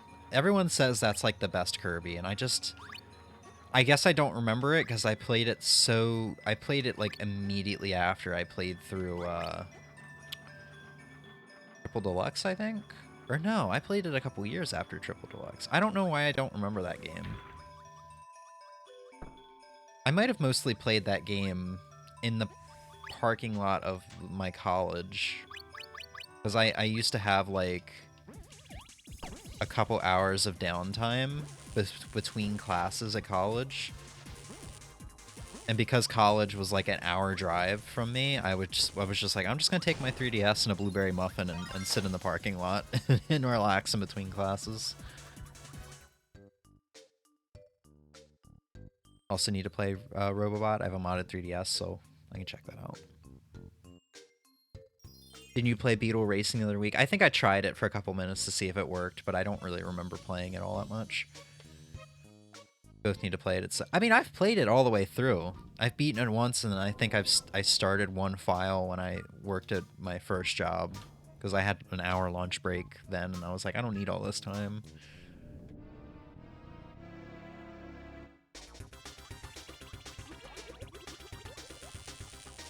I love that I can just be a walking light bulb.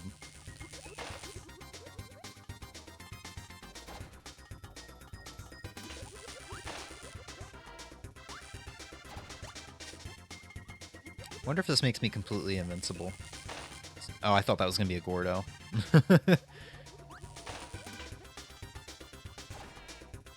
Censored?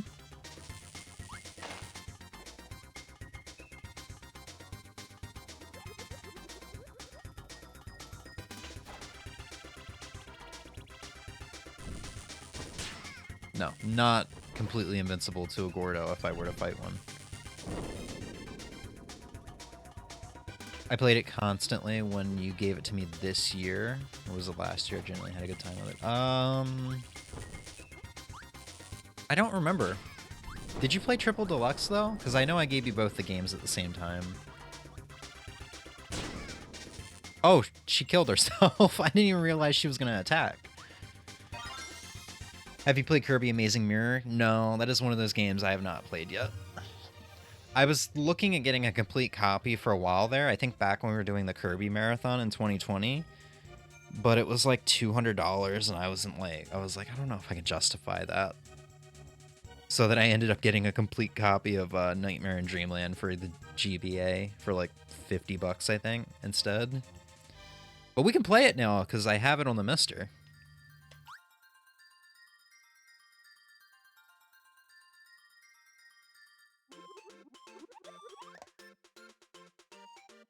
I started it, I don't think I finished Triple Deluxe. Yeah, I oddly remember Triple Deluxe being the better of the 3DS games, but that's probably just because I gave that game more of my attention than I gave Robobot.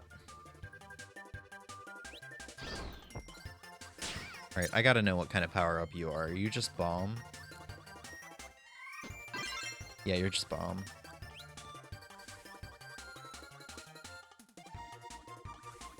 Are you Needle? No, you're not Needle in this game. I just wasted my Bomb. Let me get another one right here. Bomb and Fire? Oh yeah, that just blows me up, right. I completely forgot.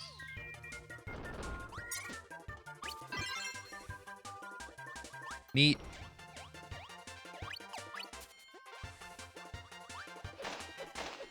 Oh right, this is back when Kirby's body was the literal boomerang. I have to write my introduction for my research paper, but I can't focus. All I want to do is play video games. Just play video games, man. Fuck college. I don't know if you're an actual power-up.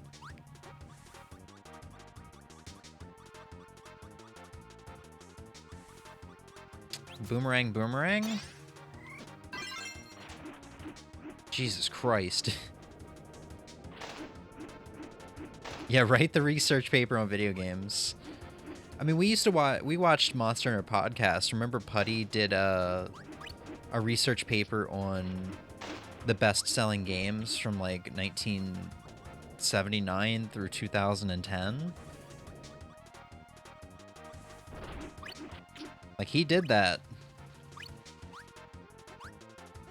He did that more about, like, social studies, I guess. Like, how the best-selling game related to what was going on in the world at the time. Kind of like how the mid-2000s, early to mid-2000s was all about the military and how that kind of reflected, like, post-9/11 and all that shit that was going on.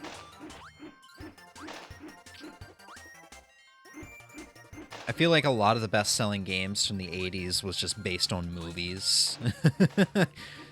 You know, once we got in the NES era. There were so many games, especially in the NES, that seemed like it was just based off of Rambo or Rambo, Predator, and Alien.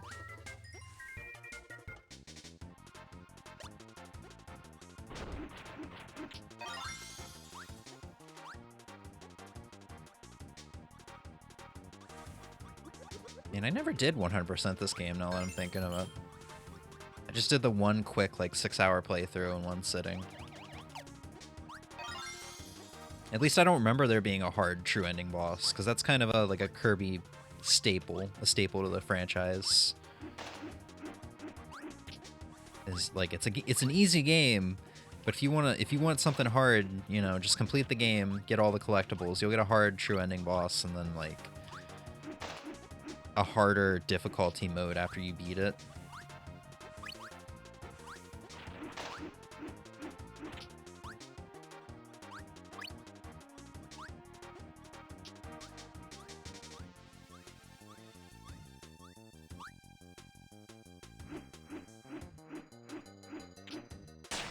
Oh, dang it. This, oh no, it's over here.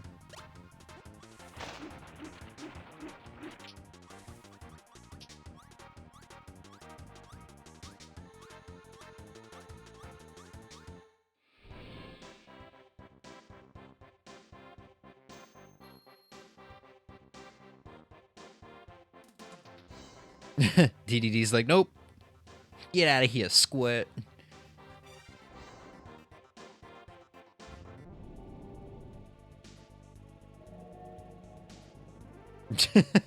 Kirby, help! I'm sorry for bullying you. Please, dear God, help me. Not again.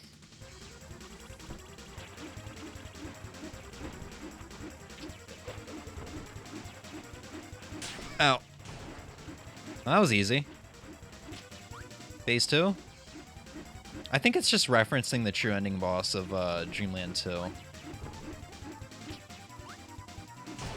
DDD never learns.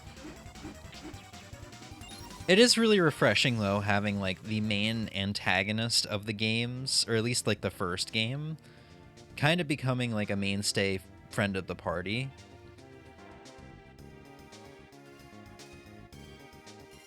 It was really nice having Bowser being a ally in, like, Mario RPG, and actually seeing him have character that wasn't like, oh, I'm gonna capture the princess, you know, it's just like... That was nice. That was refreshing. I always really liked that and was sad they never really did anything with that in, like, the main games. It has to be argumentative, and I do have a strong interest in my topic, but someone in my class is writing their paper on Nintendo, and if they should be taking down fan content. Oh yeah, you did tell me that. Probably will play video games for a bit, because maybe if I do, be able to actually focus on the paper. What you gonna play? Kill the babies! Kill the babies! Oh shit! Babies are hitting back. Those are some very cute trees, though. I say as I brutally murder it with a spiked boomerang that's as big as its body. Sukia game. That makes sense. I think I burned myself out on the game a little bit. Either that or I'm just stressing too hard on getting a high score, because every run I do is not getting past that 2,000 point mark.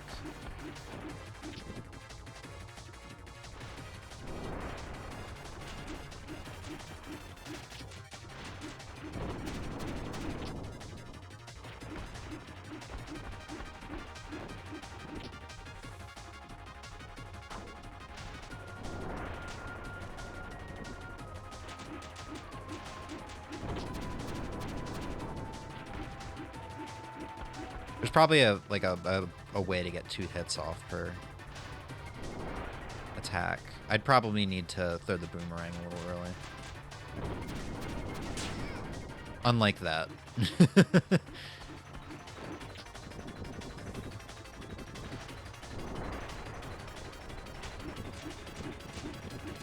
Let's throw it now, maybe? There we go. Just barely. Bowser and Bowser's Inside Story does a good job showing him as a character, too. Yeah, I need to play the Mario and Luigi games.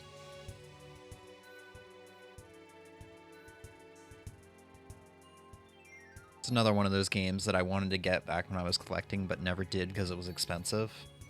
And now I have the opportunity thanks to the mister.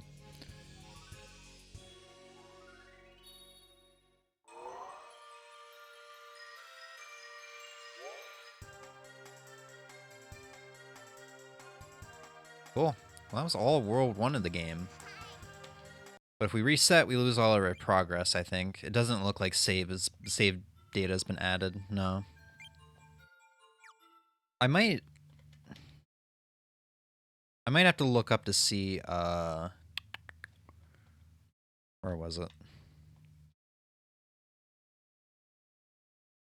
System settings.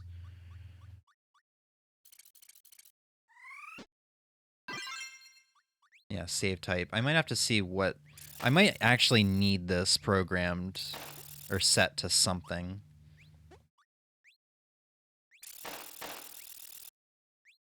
So SRAM maybe 32? I don't know. I'll figure it out eventually.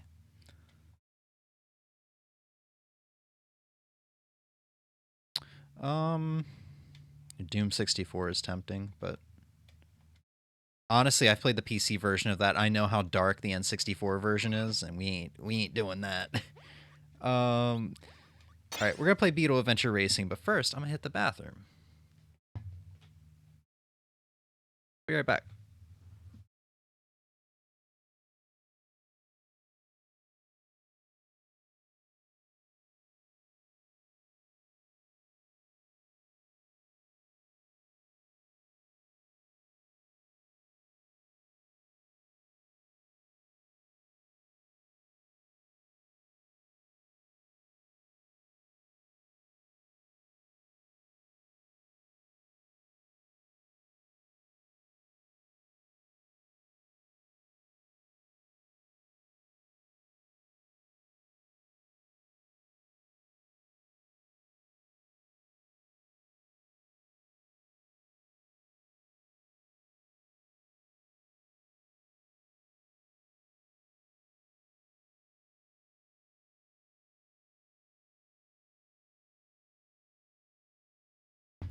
No controller pack present.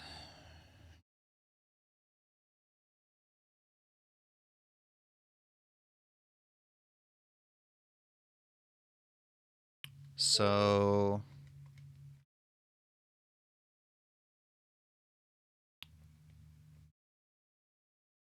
yeah, I don't know what any of these means. There's no like emulated format CPAC now.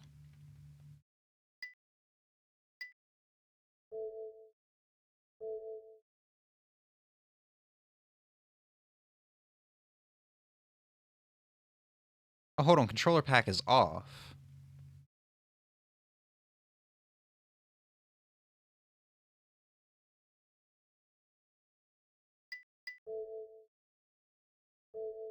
But it's still, I don't know. I will have to look up to see what these save types are.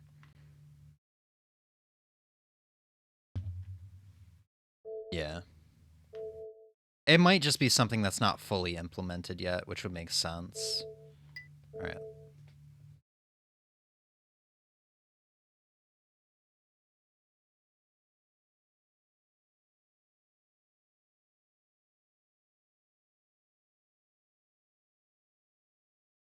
All right, this is one of those. The N64, a lot of people don't like it. I really like it though because this console has a lot of arcadey racers on it. That in my opinion, N64 is kind of like the king of arcade racers. There's some really good ones on the Switch via like, you know, indie games. Hot Shot Racing and what's it called? Horizon Chase Turbo are two really good ones. But this is one of those games that you wouldn't expect to be good because it's based off of a, what is it, Volkswagen Beetle? I think that's who makes the Beetle. Welcome to Coventry Cove.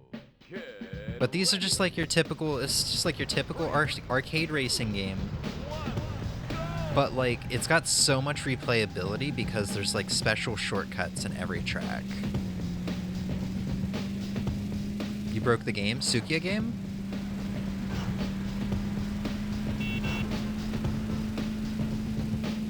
Can I drift? Oh my god, I can like drift. Kind of. I don't know if I'm supposed to be doing that though. Oh no, that's just a really touchy brake. It's an arcade racing game. You're not supposed to use the brake. It's so weird. Oh no, I think that is a drift. Brake is B. Z is like, I think that is supposed to be a drift. This ain't your normal Gran Turismo. This is the new Forza game. What are you talking about?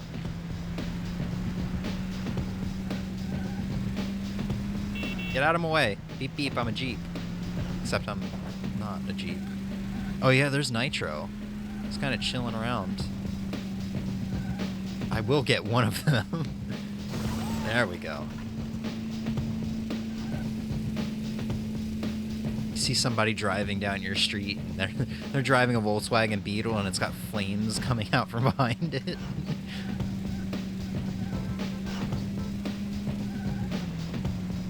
The grape flew out, and the remaining fruit did that animation, but everything full for wow. Yeah, video games maybe weren't meant to be for you today. Hot rod flames, bunnies, hot rod flames.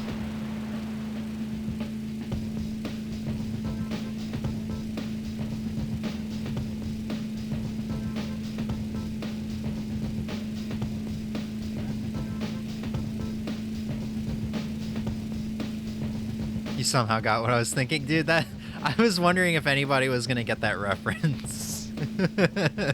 Emmy and I quote that all the time.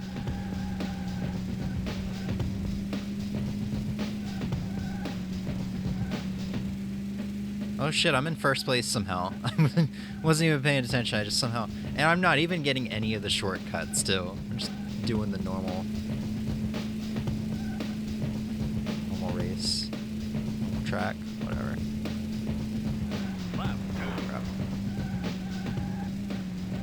Cartoon Network kid, 100% same, yeah. Foster's enjoyer. Yeah, no, the cheese episodes for me were like the most memorable ones. Cheese was the best. Shortcut? Heck yeah. First shortcut. Hot in Topeka? Yeah. Topeka. I think Cartoon Network even had that as like one of their like advertisements for the show. You'd be watching like Ed, Edd n Eddy, and on a commercial break you'd get that Topeka advertisement for Blue's Clues? Foster's Home for Imaginary Friends. I think I thought Blue's Clues because of the character named Blue. Some of my favorite Cartoon Network shows had to have been Ed, Edd n Eddy, and oddly enough, Total Drama Island. I was hooked on that when that came out. I think I was in like the 5th grade or so when that came out.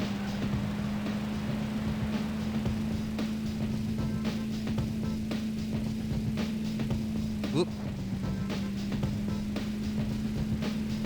Somehow this second lap feels significantly longer than the first one.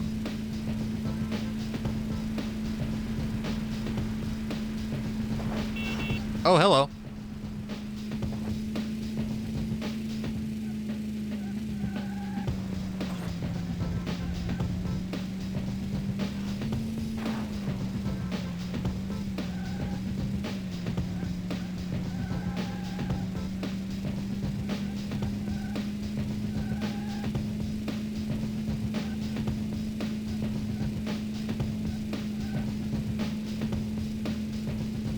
I'm very underwhelmed with the music choice in this game. It's just basic drum beats.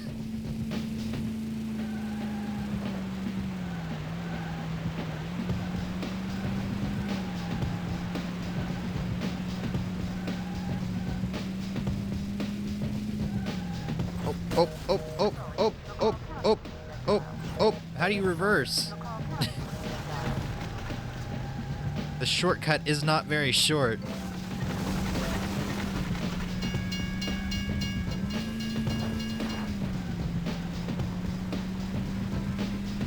This 30-second loop is not doing it.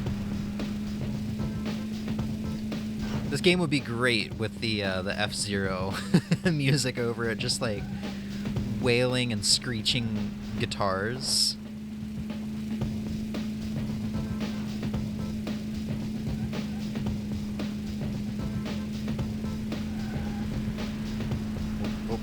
Oh. Nice. Oh, there was a nitro I just completely missed.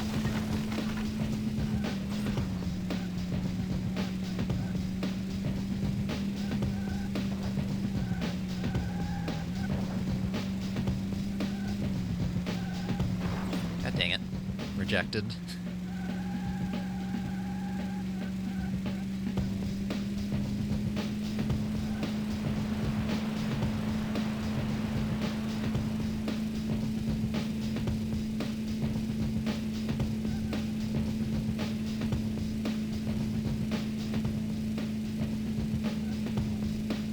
I'm sorry, but the longer I listen to this drum loop, the more I think to myself, did the developers really listen to this and say, yeah, this is good enough? Did no one really stop and say, all right, we need to, like, someone needs to go back and spice this up. Our music guy really needs to spice this up.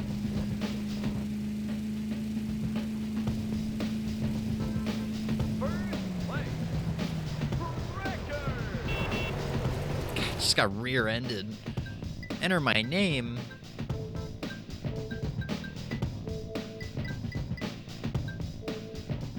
There I am. Scott Jackson Ball III, Esquire. Do a new track. Game looks cool, but 6-minute first track, 7-minute, yeah. It's really just the replayability of the shortcuts. It's not the best racing game on the console. I'm sure that still goes to F-Zero or even Cruisin' USA. I hear Cruisin' World and Cruisin' Exotica are better, but I've yet to play them. Ready? 3, 2, 1, go!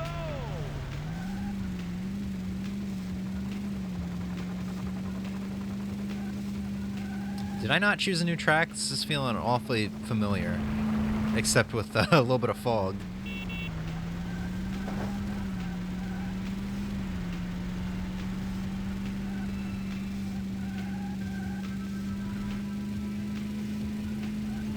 It is a new track.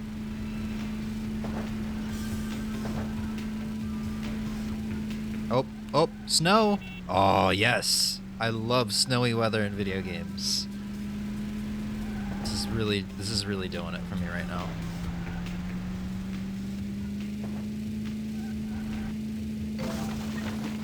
I've yet to figure out what the numbered boxes are doing. It's not like I'm on a time limit, so they're not giving me like extra time. Also, spoiler, might be another 7-minute track. Hey, I mean, if I'm skilled enough, this might only be a 6.5-minute track. Spoiler, I'm not skilled enough. Oh my god, I just straight up exploded.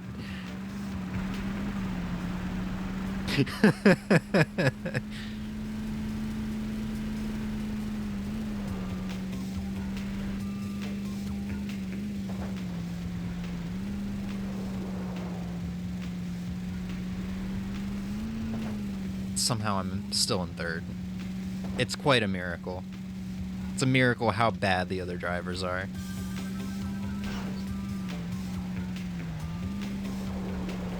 We're drifting.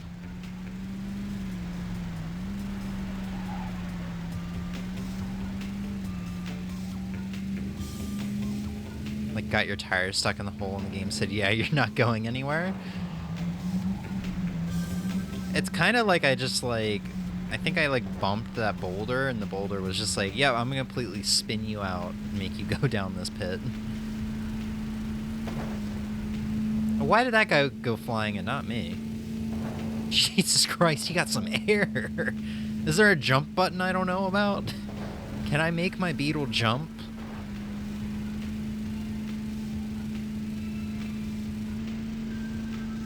Oh.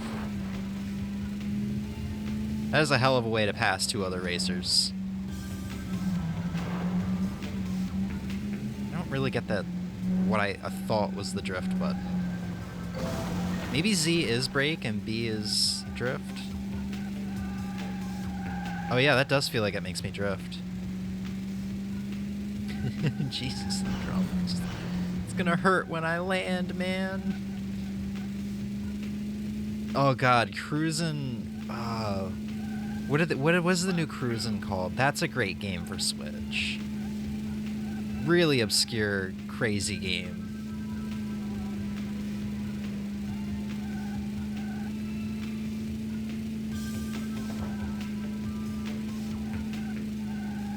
You think I would remember the name of the game? It was my one of my 2021 games of the year.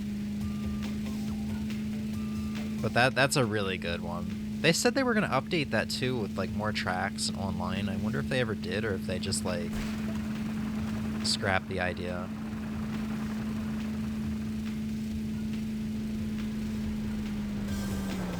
Oh, pile of snow just spun me out.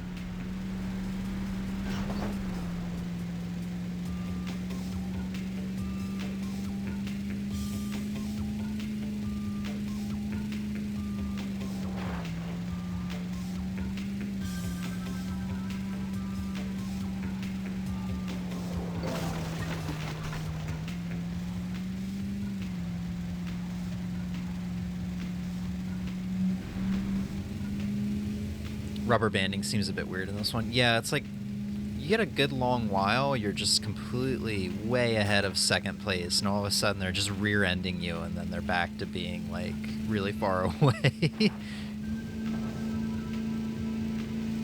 But if you get behind, it's like so easy to get past them again. I think I might be playing on easy difficulty, I'm not sure.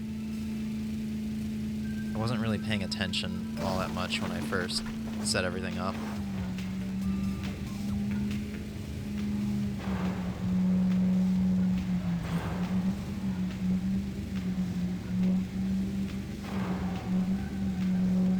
Each racer is slightly distanced from each other, but far enough that they can pass and slow down. Yeah. Oh, we should try Ocarina of Time. I'm really curious if that game works on here.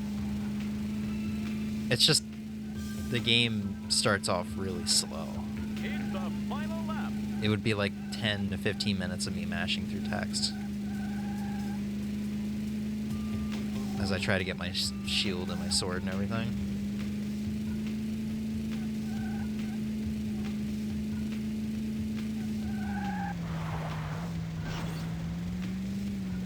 I love the snowy aesthetic of this level, though. This is nice.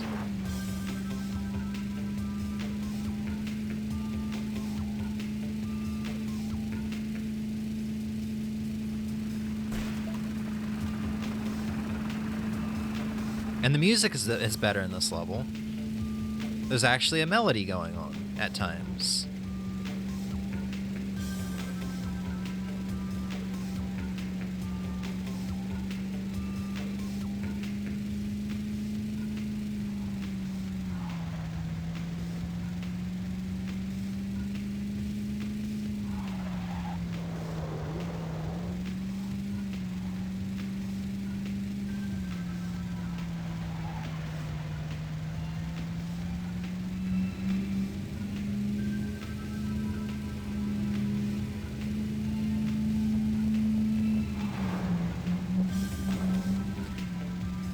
Hard to imagine it wouldn't, but you did say N64. Yeah, Mario Golf 64 had issues. Or just regular Mario 64. Yeah, Mario 64 doesn't run without a patch that removes Mario's face. Other than that, it runs perfectly. But I mean, I would like to point out this core has only been in development since like June. Or something like that. I think it's Robert, I think is the guy who's making it. I think that's his name. He's been making this at blistering speeds. Cuz it took like the Saturn core just got released and it's not quite finished yet, but it finally got released to the public. And that's been in development for like 2 years. Like he's at the same point with this core that the Saturn is at right now. It has taken 2 years in the matter of like what, 6 months. Record. So I mean, what we do have though thus far is very impressive. Is it going to be in T? Oh, L for legend. Legend of Zelda: The Majora's Mask, Ocarina of Time.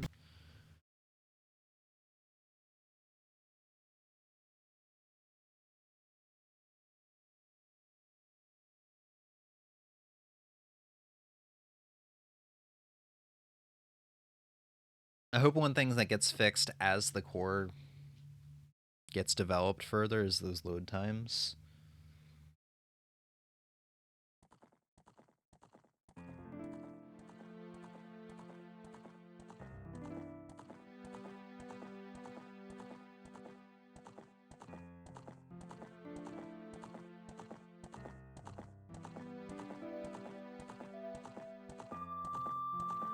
Is it me or do some of the colors look weird on this? Maybe it's just because I haven't played this game in a really long time.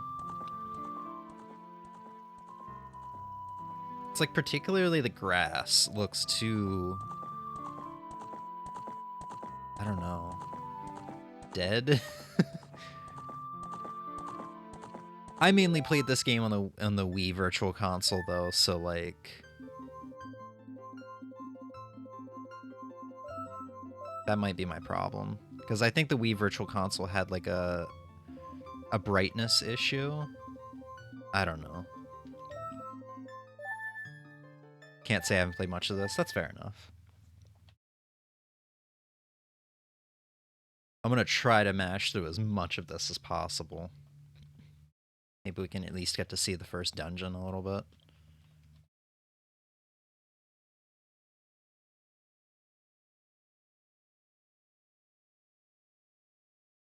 And then after this, we might call it a stream. Because I'm getting pretty hungry.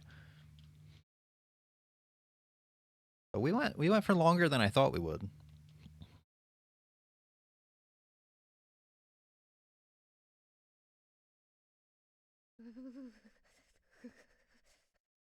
We want dithering on for this or not.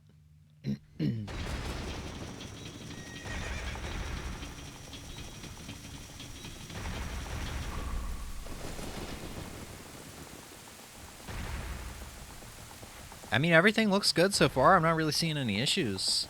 This might have been one of those games that was a priority, though, to work on. Maybe unlike Mario Golf.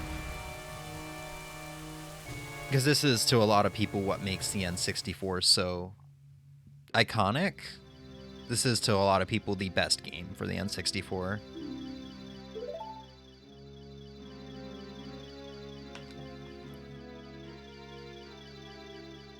Listen to my words and do not try to skip over them. I sense you're trying to skip over my words. I'm going to keep speaking very slowly.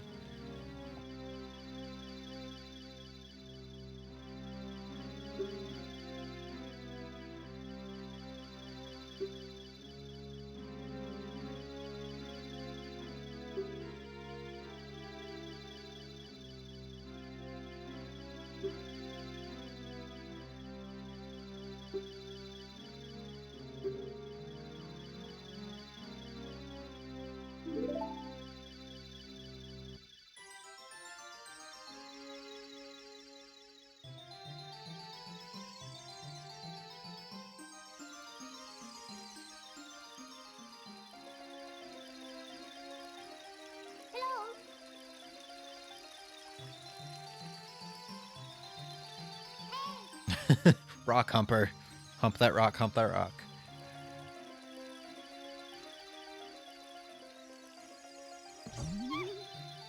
Bonk.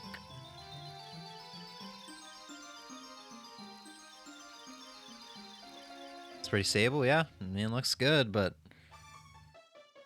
who knows? There might be issues somewhere. I mean, you would think that if Mario Kart 64 is presumably able to run every track and, you know, every item is able to work and all that, that it wouldn't crash at the ending screen. So you never know, it might crash somewhere really weird. I just want to be able to play a little bit of the game, that's all. I think this is the main reason why I haven't played through this game as many times as I would like to, is just because, like, starting the game up is such a slog.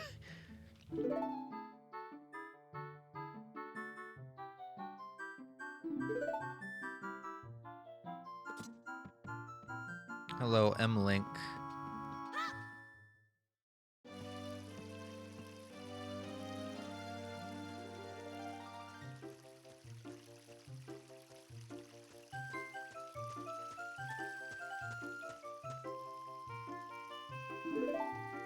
I do feel like some of the 3D models are a little more blurry than they are in the N64 version. That's probably just because it's like a work in progress sort of thing.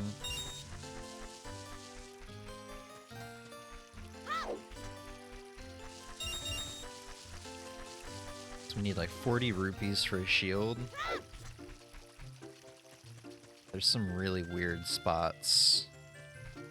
Get rupees from. I think you can perform like some sick tricks off of these fences. Yeah, like I just randomly got 6 rupees there. How do I... Dear Reddit, how does Metroid crawl? I want to take off this, dithering.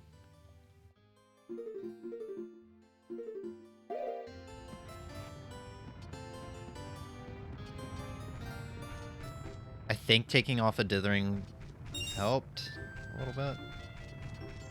Not 100% sure.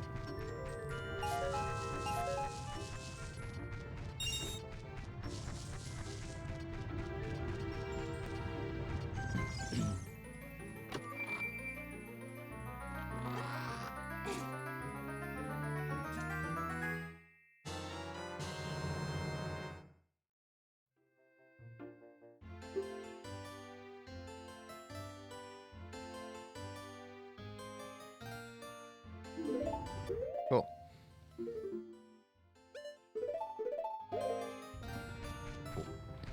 Now I've got a knife, and I'm not taking my medication. We're in for a grand old adventure.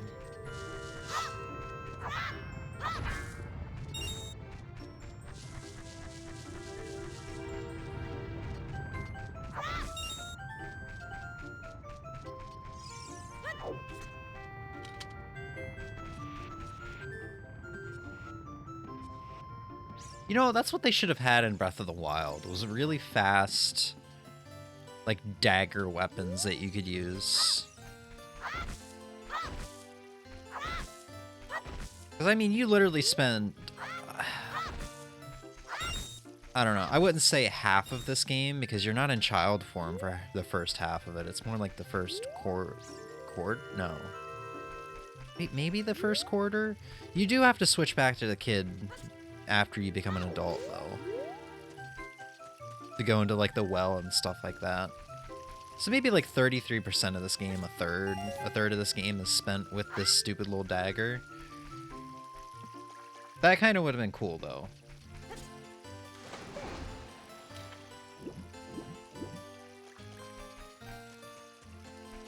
Because you only got, like, 3 options in Breath of the Wild. 2-handed, 1-handed, and then a spear.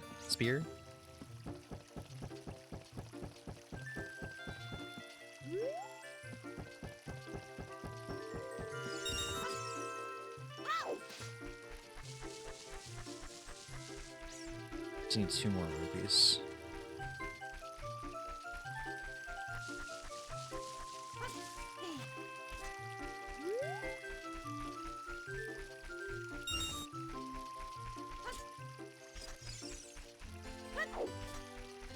Zelda's evolved over the years? Oh yeah, absolutely.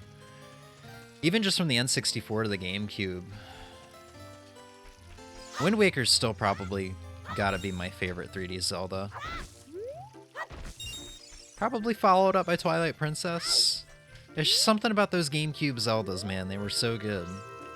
Even though I didn't play either of them on the GameCube. When we finished the Painting 3DS one. Oh, that one's really good. I think that was my first 2D Zelda that I fully beat. And I have not touched it since I beat it in like 2014, 2015. I need to go back to it.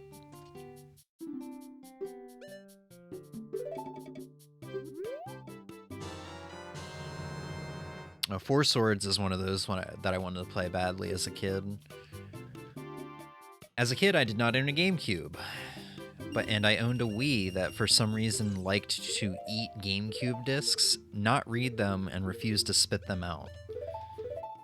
So I never got to play GameCube games when I was younger, even though I would have killed to play Super Mario Sunshine, Wind Waker, Four Swords, stuff like that.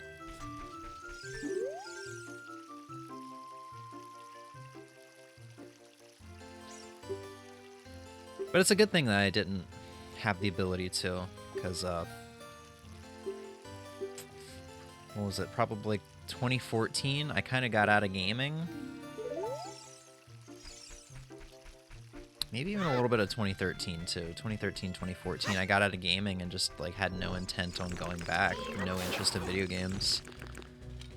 And then I saw in a Walmart, I saw a limited edition Wii U that was bundled with Wind Waker, and I was like, oh my god, they remade Wind Waker?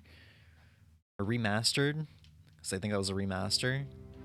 And I got that, and that was the thing that got me back into gaming. I might not, that never happened, I might not be into gaming, you know, 2023. I might have never got back into gaming. It's crazy to think about. Wind wanker, you gotta wank that wind.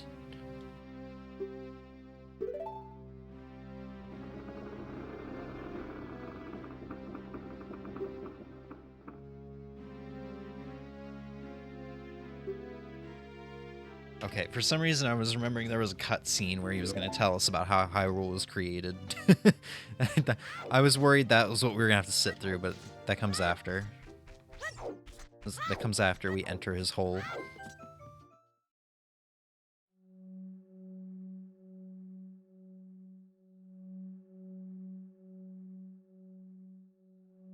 Boy, it is musty in here. I can't even smell this game, but I can tell it's musty. I've been in holes like this. Not a good time. I mean, especially considering it's been closed up for a while. Like, no opportunity for this hole to breathe. Still waiting for a main Legend of Zelda game where I play as Zelda. Yeah. That way the series name will finally be, like, correct. You actually get to play as the character named Zelda. But I guess a lot of franchises do that. Imagine if you could play a Metroid game, where you actually play as a Metroid.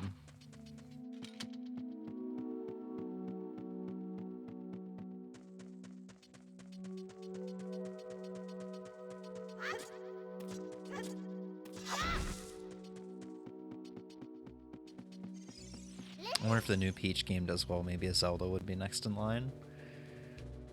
I don't know. Admittedly, I have a bad feeling the Peach game is not going to do well.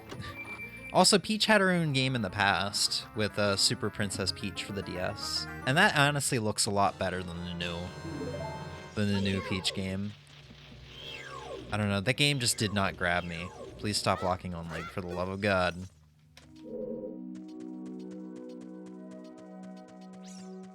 The new Peach game, the way it looks did not grab me. I should be specific.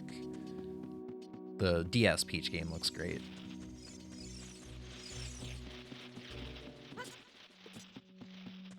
That was a fun game, but I think it didn't sell at the time, as it was kind of a hidden gem. Yeah.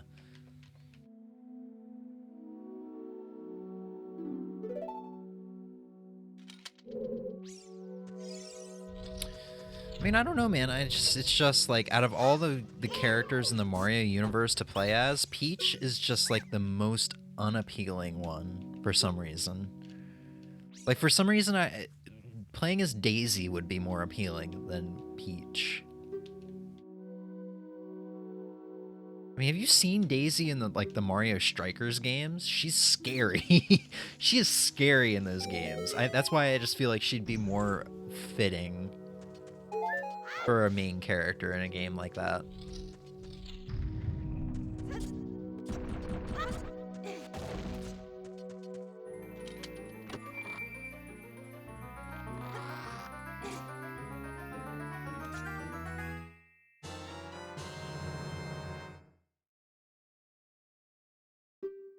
Can't wait for the charging chuck game. Yeah, no, literally, that would be, to me, more appealing. It is so weird that they never made a American football Mario game. Because literally since Mario World, they have had football characters. I mean, to be fair, the Charging Chucks could also have baseballs in those games, but they still had the shoulder pads and the football helmets. I mean, I'm sure Nintendo could do it, or at least Nintendo back in the day could have done it. I don't know if the newer sports games have been as good as the old ones. I just have not heard people talk about them. Because we've got a golf game, we got a tennis game, and a strikers game came out this year? Last year or something like that. But I think we've gotten 3 sports games for the Switch, and I don't hear people talking about any of them.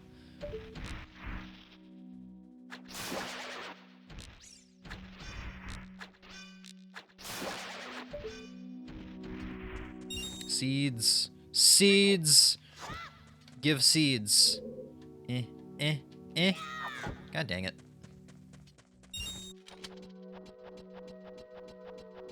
Charging trucks should be a staple in every Mario sports games. Absolutely.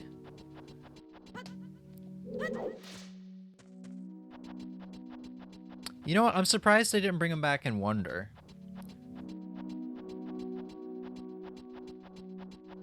Because we haven't seen them since Mario World, right?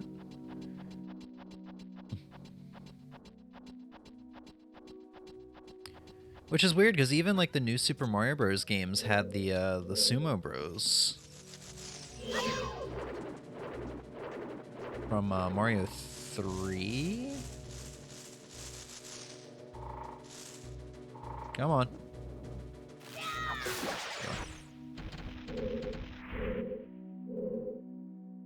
I think he appeared something outside of World. I'm talking about like the mainline platformers. Well, he was in 3D World. And maybe 3D Land?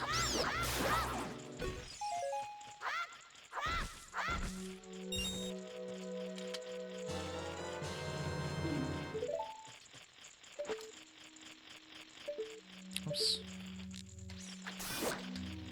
Man, I need to play through this game again. It has been so long. It's really nice playing this game. Also, like, the opening was not as long as I thought it would be. There's just a couple cutscenes scattered about where they force you to watch the beginning of Hyrule and the 3 goddesses floating through the sky. I think they force you to watch that same cutscene twice. That might be what I'm thinking of. That's a little excessive.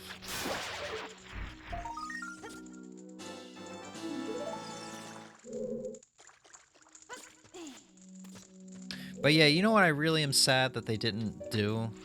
Apparently, Did You Know Gaming, that channel, did a video on a game that had been pitched by Retro Studios, the studio that makes Metroid Prime and the Donkey Kong Country Returns games. They were making a Zelda RPG, like I think it was a tactical RPG, that revolved around the Sheikah clan. And Did You Know Gaming had gotten like coverage on this and did a video about it like a couple months ago, I think, and they got a DMC like takedown, or DMCA takedown from Nintendo themselves. And they re-uploaded it. I think they worked it out with Nintendo or something. But they re-uploaded it. It was a really interesting watch, and I feel absolutely robbed that we never got that on the DS.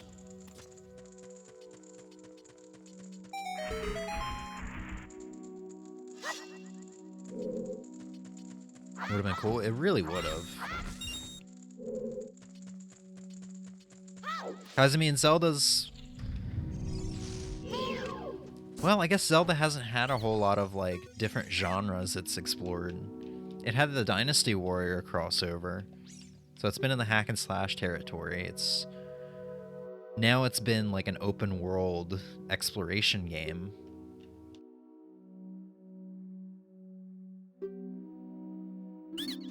I think Zelda would do well if, you know, speaking of Retro Studios, I think Zelda would do well if Retro Studios did a 3D Metroidvania style game.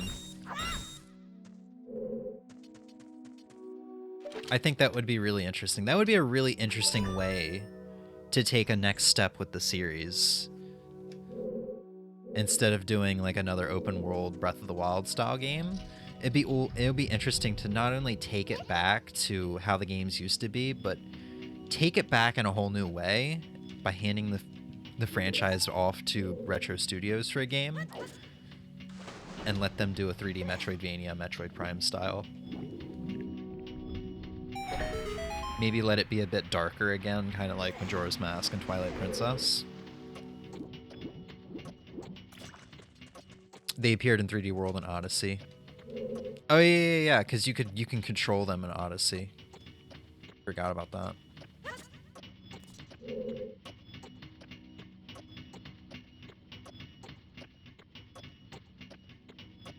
Paper Mario Origami King. Yeah, I gotta play that.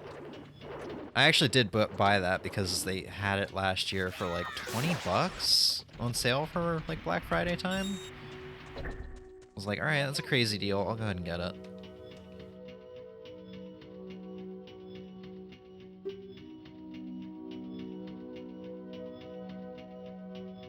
Navi.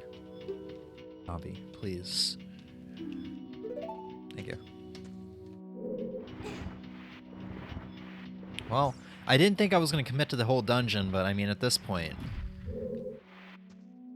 Like, we're almost... Oh! Oh, hold on.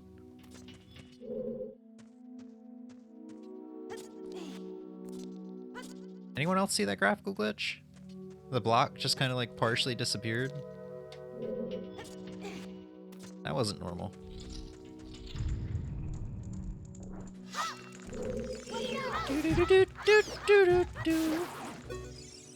I missed it.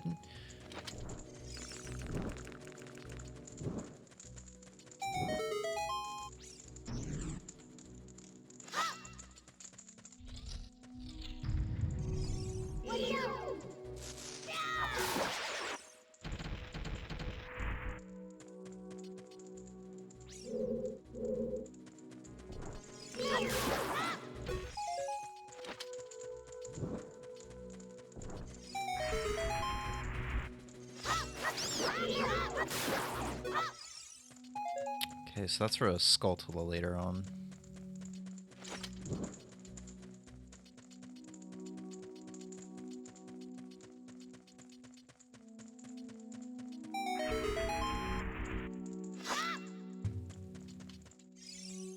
Come on. There we go.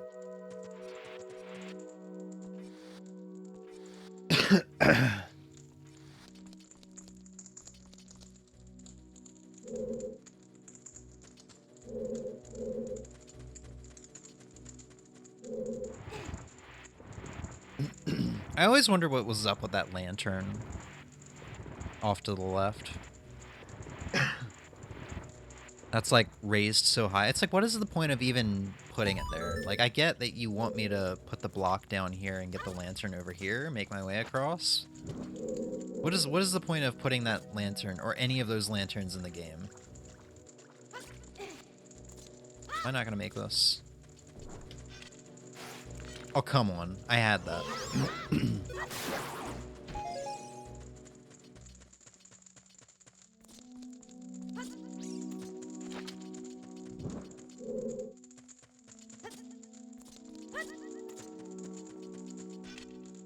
Come on. There we go.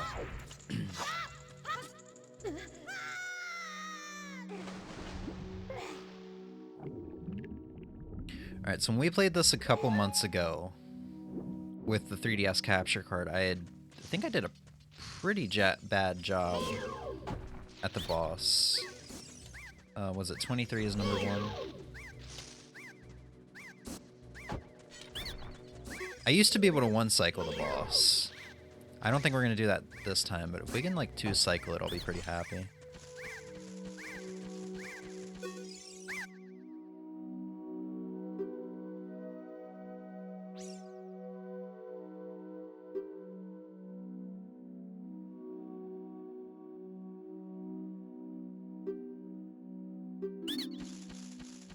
Oh.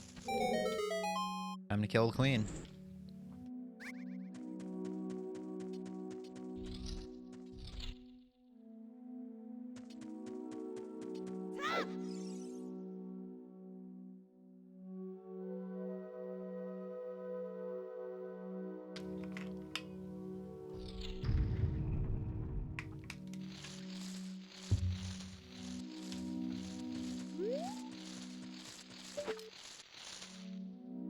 Hello. Do I just have to, like, look up? There we go.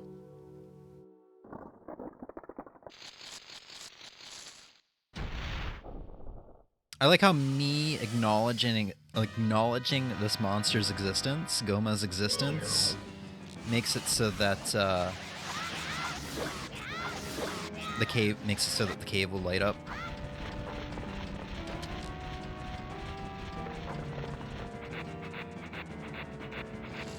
Hey, what's up, Razor?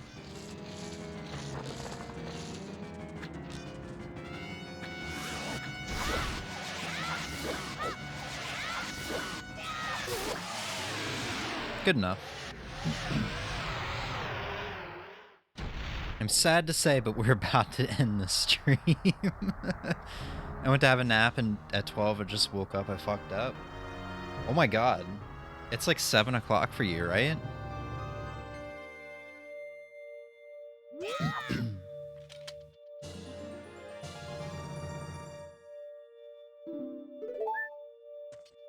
I did it. I beat the game.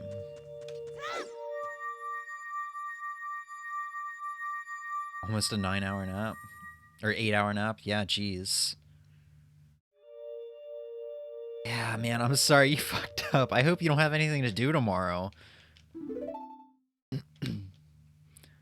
I did the same thing yesterday, though. I set an alarm and I slept right through it.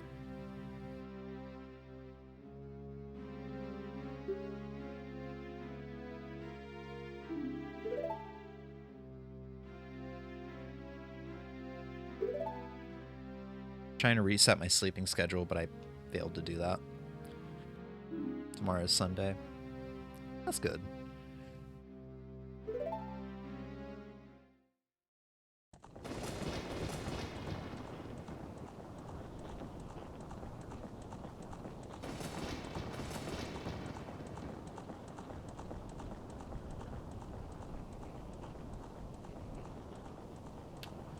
Alright, you know what? I don't think anybody wants to see this cutscene because of how many times you are forced to watch it. And every time you want to like boot up this game. So how about we do one more game? Just because I feel bad for ending it as soon as Racer comes in. Rampage sounds interesting.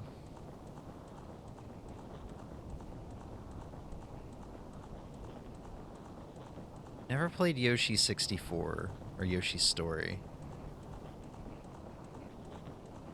So Rampage, Yoshi's Story.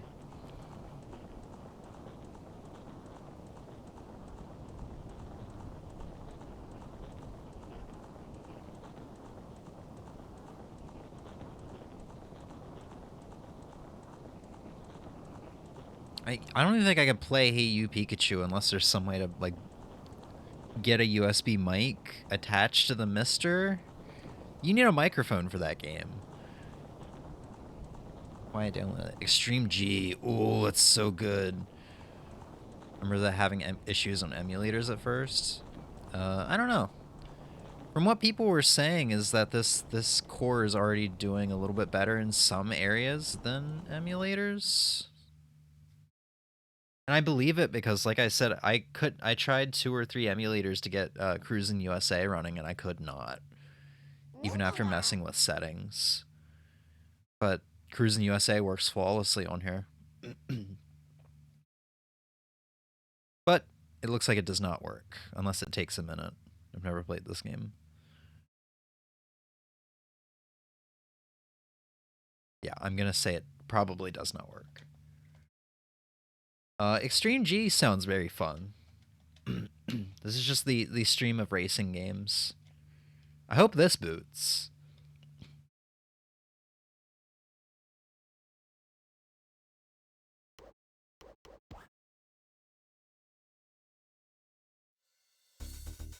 Also, this game's got an incredible soundtrack.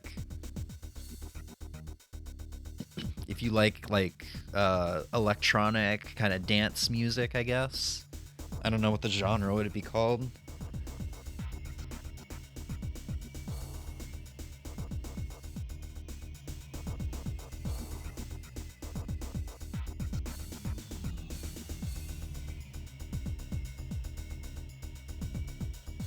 Love the inspired games on PS2. There was like Extreme G inspired games on the PS2. I'm gonna need names of those games, because I just modded my PS2 and I would like to put those ROMs on it. Because I played Extreme G2 on this console, and then the two Extreme G games on the GameCube, and I just felt like they were not up to par with the first one.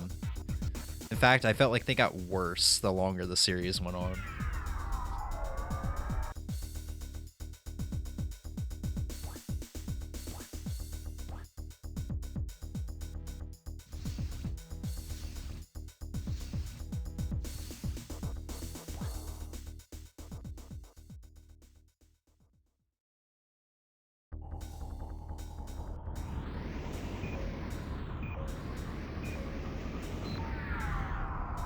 Okay, if there's a boost, I did not do it right.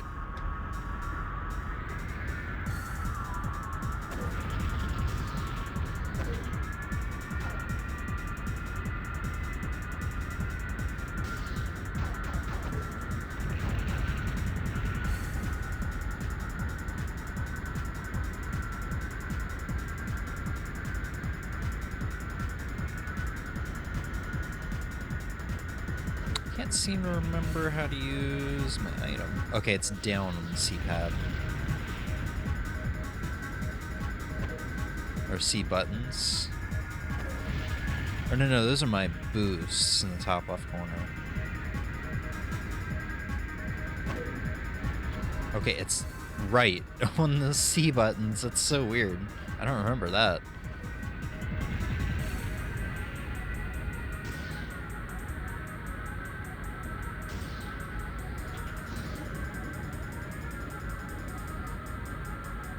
XGRA and Extreme G3. Oh, those are the ones I was talking about. I thought they were only on the GameCube. Interesting. Gonna go have a good stream? Yeah, you're all good, Thanks for hanging out. I'll see you tomorrow. Just let me know when you want to do tomorrow. Because remember, I'd like to do the fishing tourney stream tomorrow.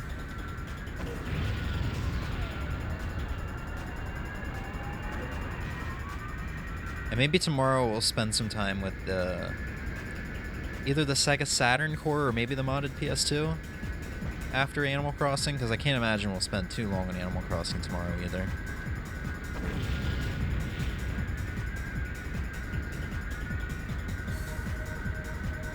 Do check out Kinetica too, though. That might be the one I played. I'd have to look it up. Unless there's multiple...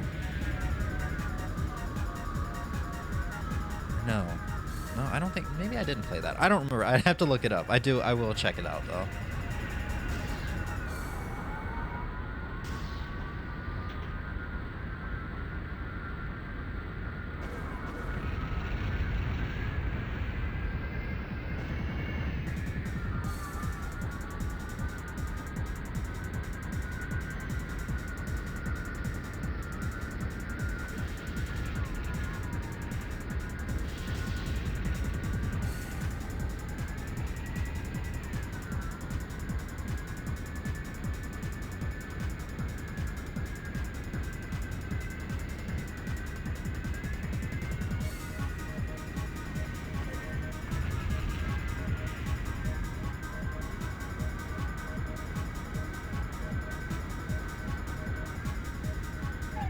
Hell yeah, dude. Extreme G2 had, like... Oddly enough, I think it had, like, worse frame rates, so it was, like, harder on my eyes. But, like, I think the stages were a lot more boring. The tracks were, like, a lot more boring for some reason. Oh, what the fuck?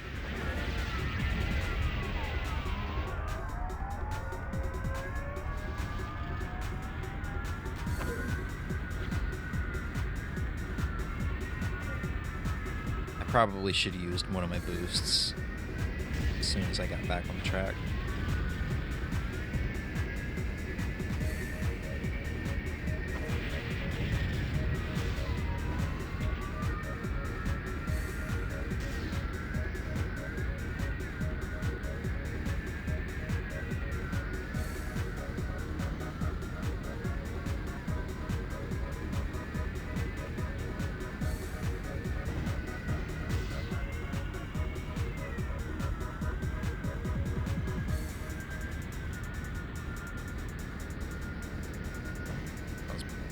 Maybe, okay. I was gonna say that maybe wasn't the best time to use that, but actually it turned out pretty alright. I'd be surprised if we can catch up here. I don't remember it being easy to catch up once you fall behind in this game. Because there's no, like, there's not, like, any rubber banding. Like, you have to earn that win.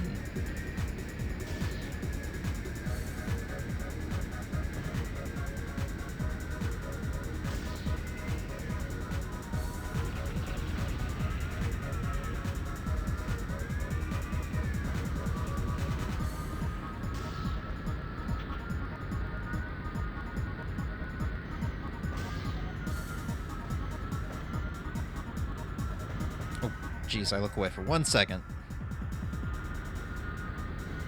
I realized I hadn't been doing cropping in between games because I know the resolutions do change slightly. But I think it's been alright universally. It's just been alright.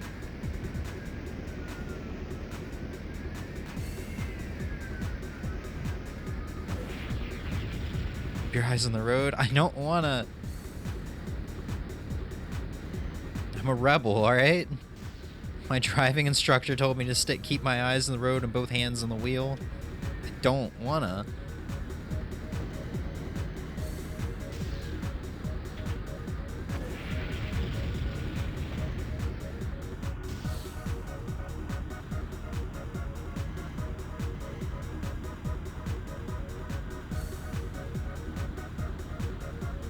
Oh.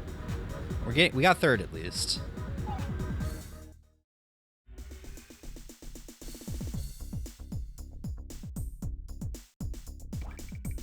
I can't remember if these are 4-cup races or if it's like non-traditional 5 or 6-cup.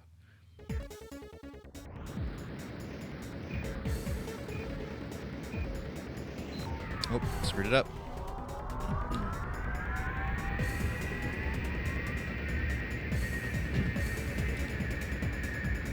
I think it is a 4-track race. The only reason I remember this is because I think, because like I said, I like the soundtrack to this game and I downloaded it on my phone. And I think the OST has like race 1, race 2, race 3, race 4, and then stuff like title screen and ending. But I think it's 4 races per hub.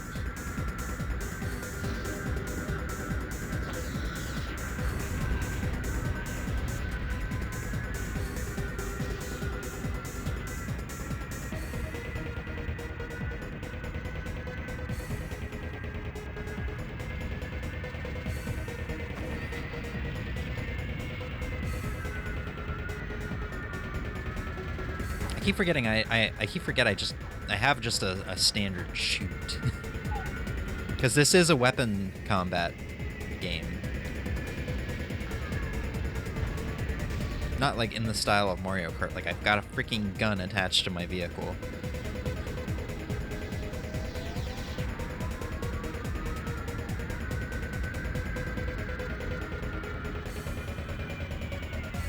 Like Hot Wheels? Maybe? I've only played the new Hot Wheels for the Switch. I think it's just called Hot Wheels Unleashed or something like that. And I don't think there's one of those in Hot Wheels. That game is good, but also kind of weird because it feels like there's input latency in the game. Like it's not a console to TV problem. It's like literally like the game itself has input latency.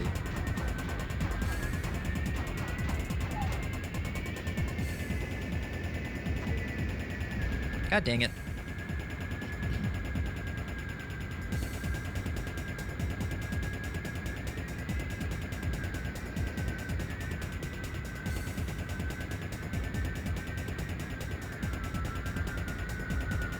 Just need to use this boost at like the right time when we're golden. And by golden I mean we might make it in the top 3.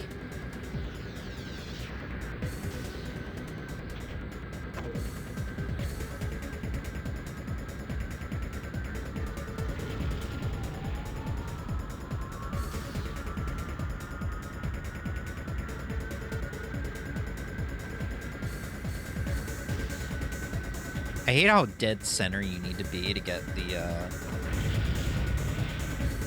power-ups. No, we got fifth. Get a machine gun on your rooftop. Spikes on your wheels, at least in the PS1 or PS2 version I played as a kid. Damn, that sounds cool though. That's very, God, it reminds me of a combat racer for the PS1 that I can't remember the name of right now. Pretty popular one. It reminds me of that, though. You know what game I'm talking about.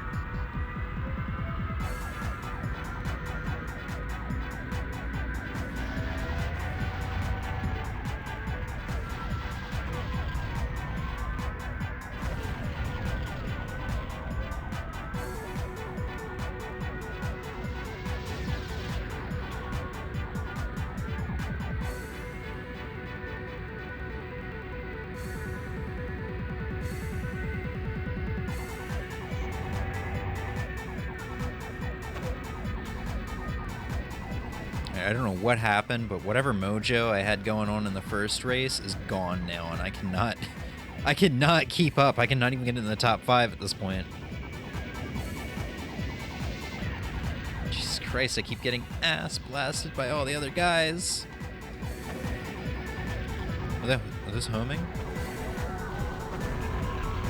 Oh my god. Oh my god. First lap, and I've already used up all of my boosts. Just trying to keep, like, 5th place. These Extreme G games are hard as fuck. Yeah, no. Because I think even on my save on the N64, I've not gotten very far. I don't even know if I've unlocked, like, a second cup or anything.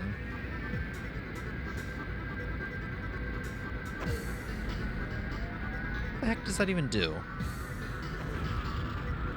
Oh, is that like a blue shell I just got? That I used?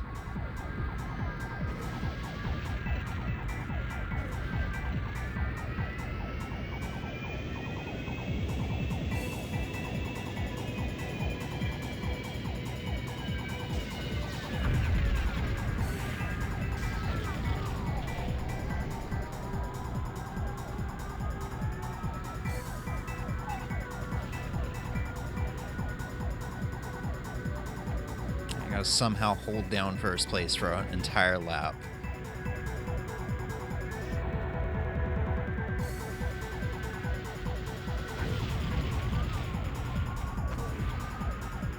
Okay, so they're not homing, because I can miss just like that. Stop taking all the power-ups, goddammit.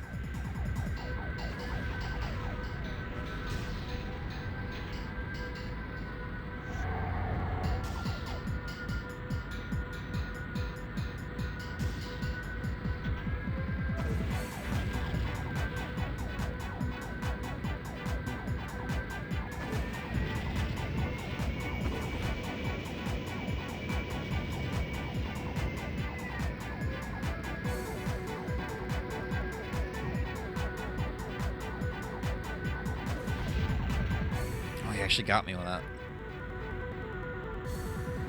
Wow, we actually got first though. Yes, that is me, player 1A.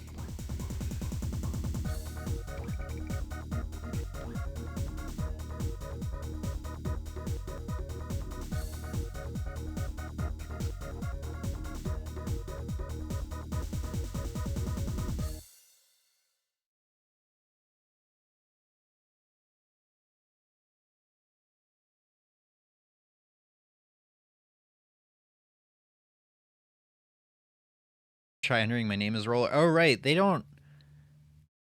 Yeah, you actually have to enter like passwords or something like that to actually get unlockable vehicles. It's really weird.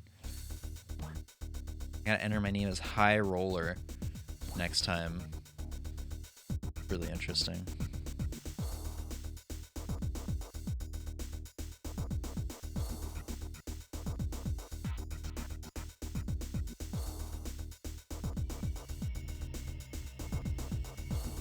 Battle Tanks is a pretty good one. But I think that's where we're going to call a stream. I'm getting pretty hungry. South Park's pretty bad, but it's kind of funny in a South Park kind of way. I really like the San Francisco Rush games.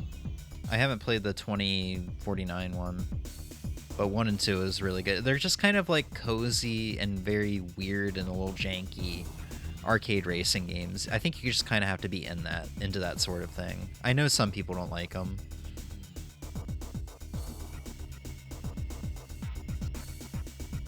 But yeah. You guys, thank you for hanging out for this stream. Ozzy, Razor, Pink Sizzle, and of course Emmy. We'll be back tomorrow with Emmy in person again. Tomorrow will be the fishing tourney and Animal Crossing, and then maybe we'll do something else after if Emmy's down, or depending on how long Animal Crossing goes for. I haven't done fishing tourney in that game yet, so maybe that'll just be a 2-hour stream in itself. Thanks for just one more. Yeah, man, no problem. It's good to see that this core is working pretty dang well. But yeah, keep an eye on Discord for an update for what we're going to do tomorrow before we stream. And yeah, have a good night, you guys, or good evening, whatever time it is, wherever you are. Peace.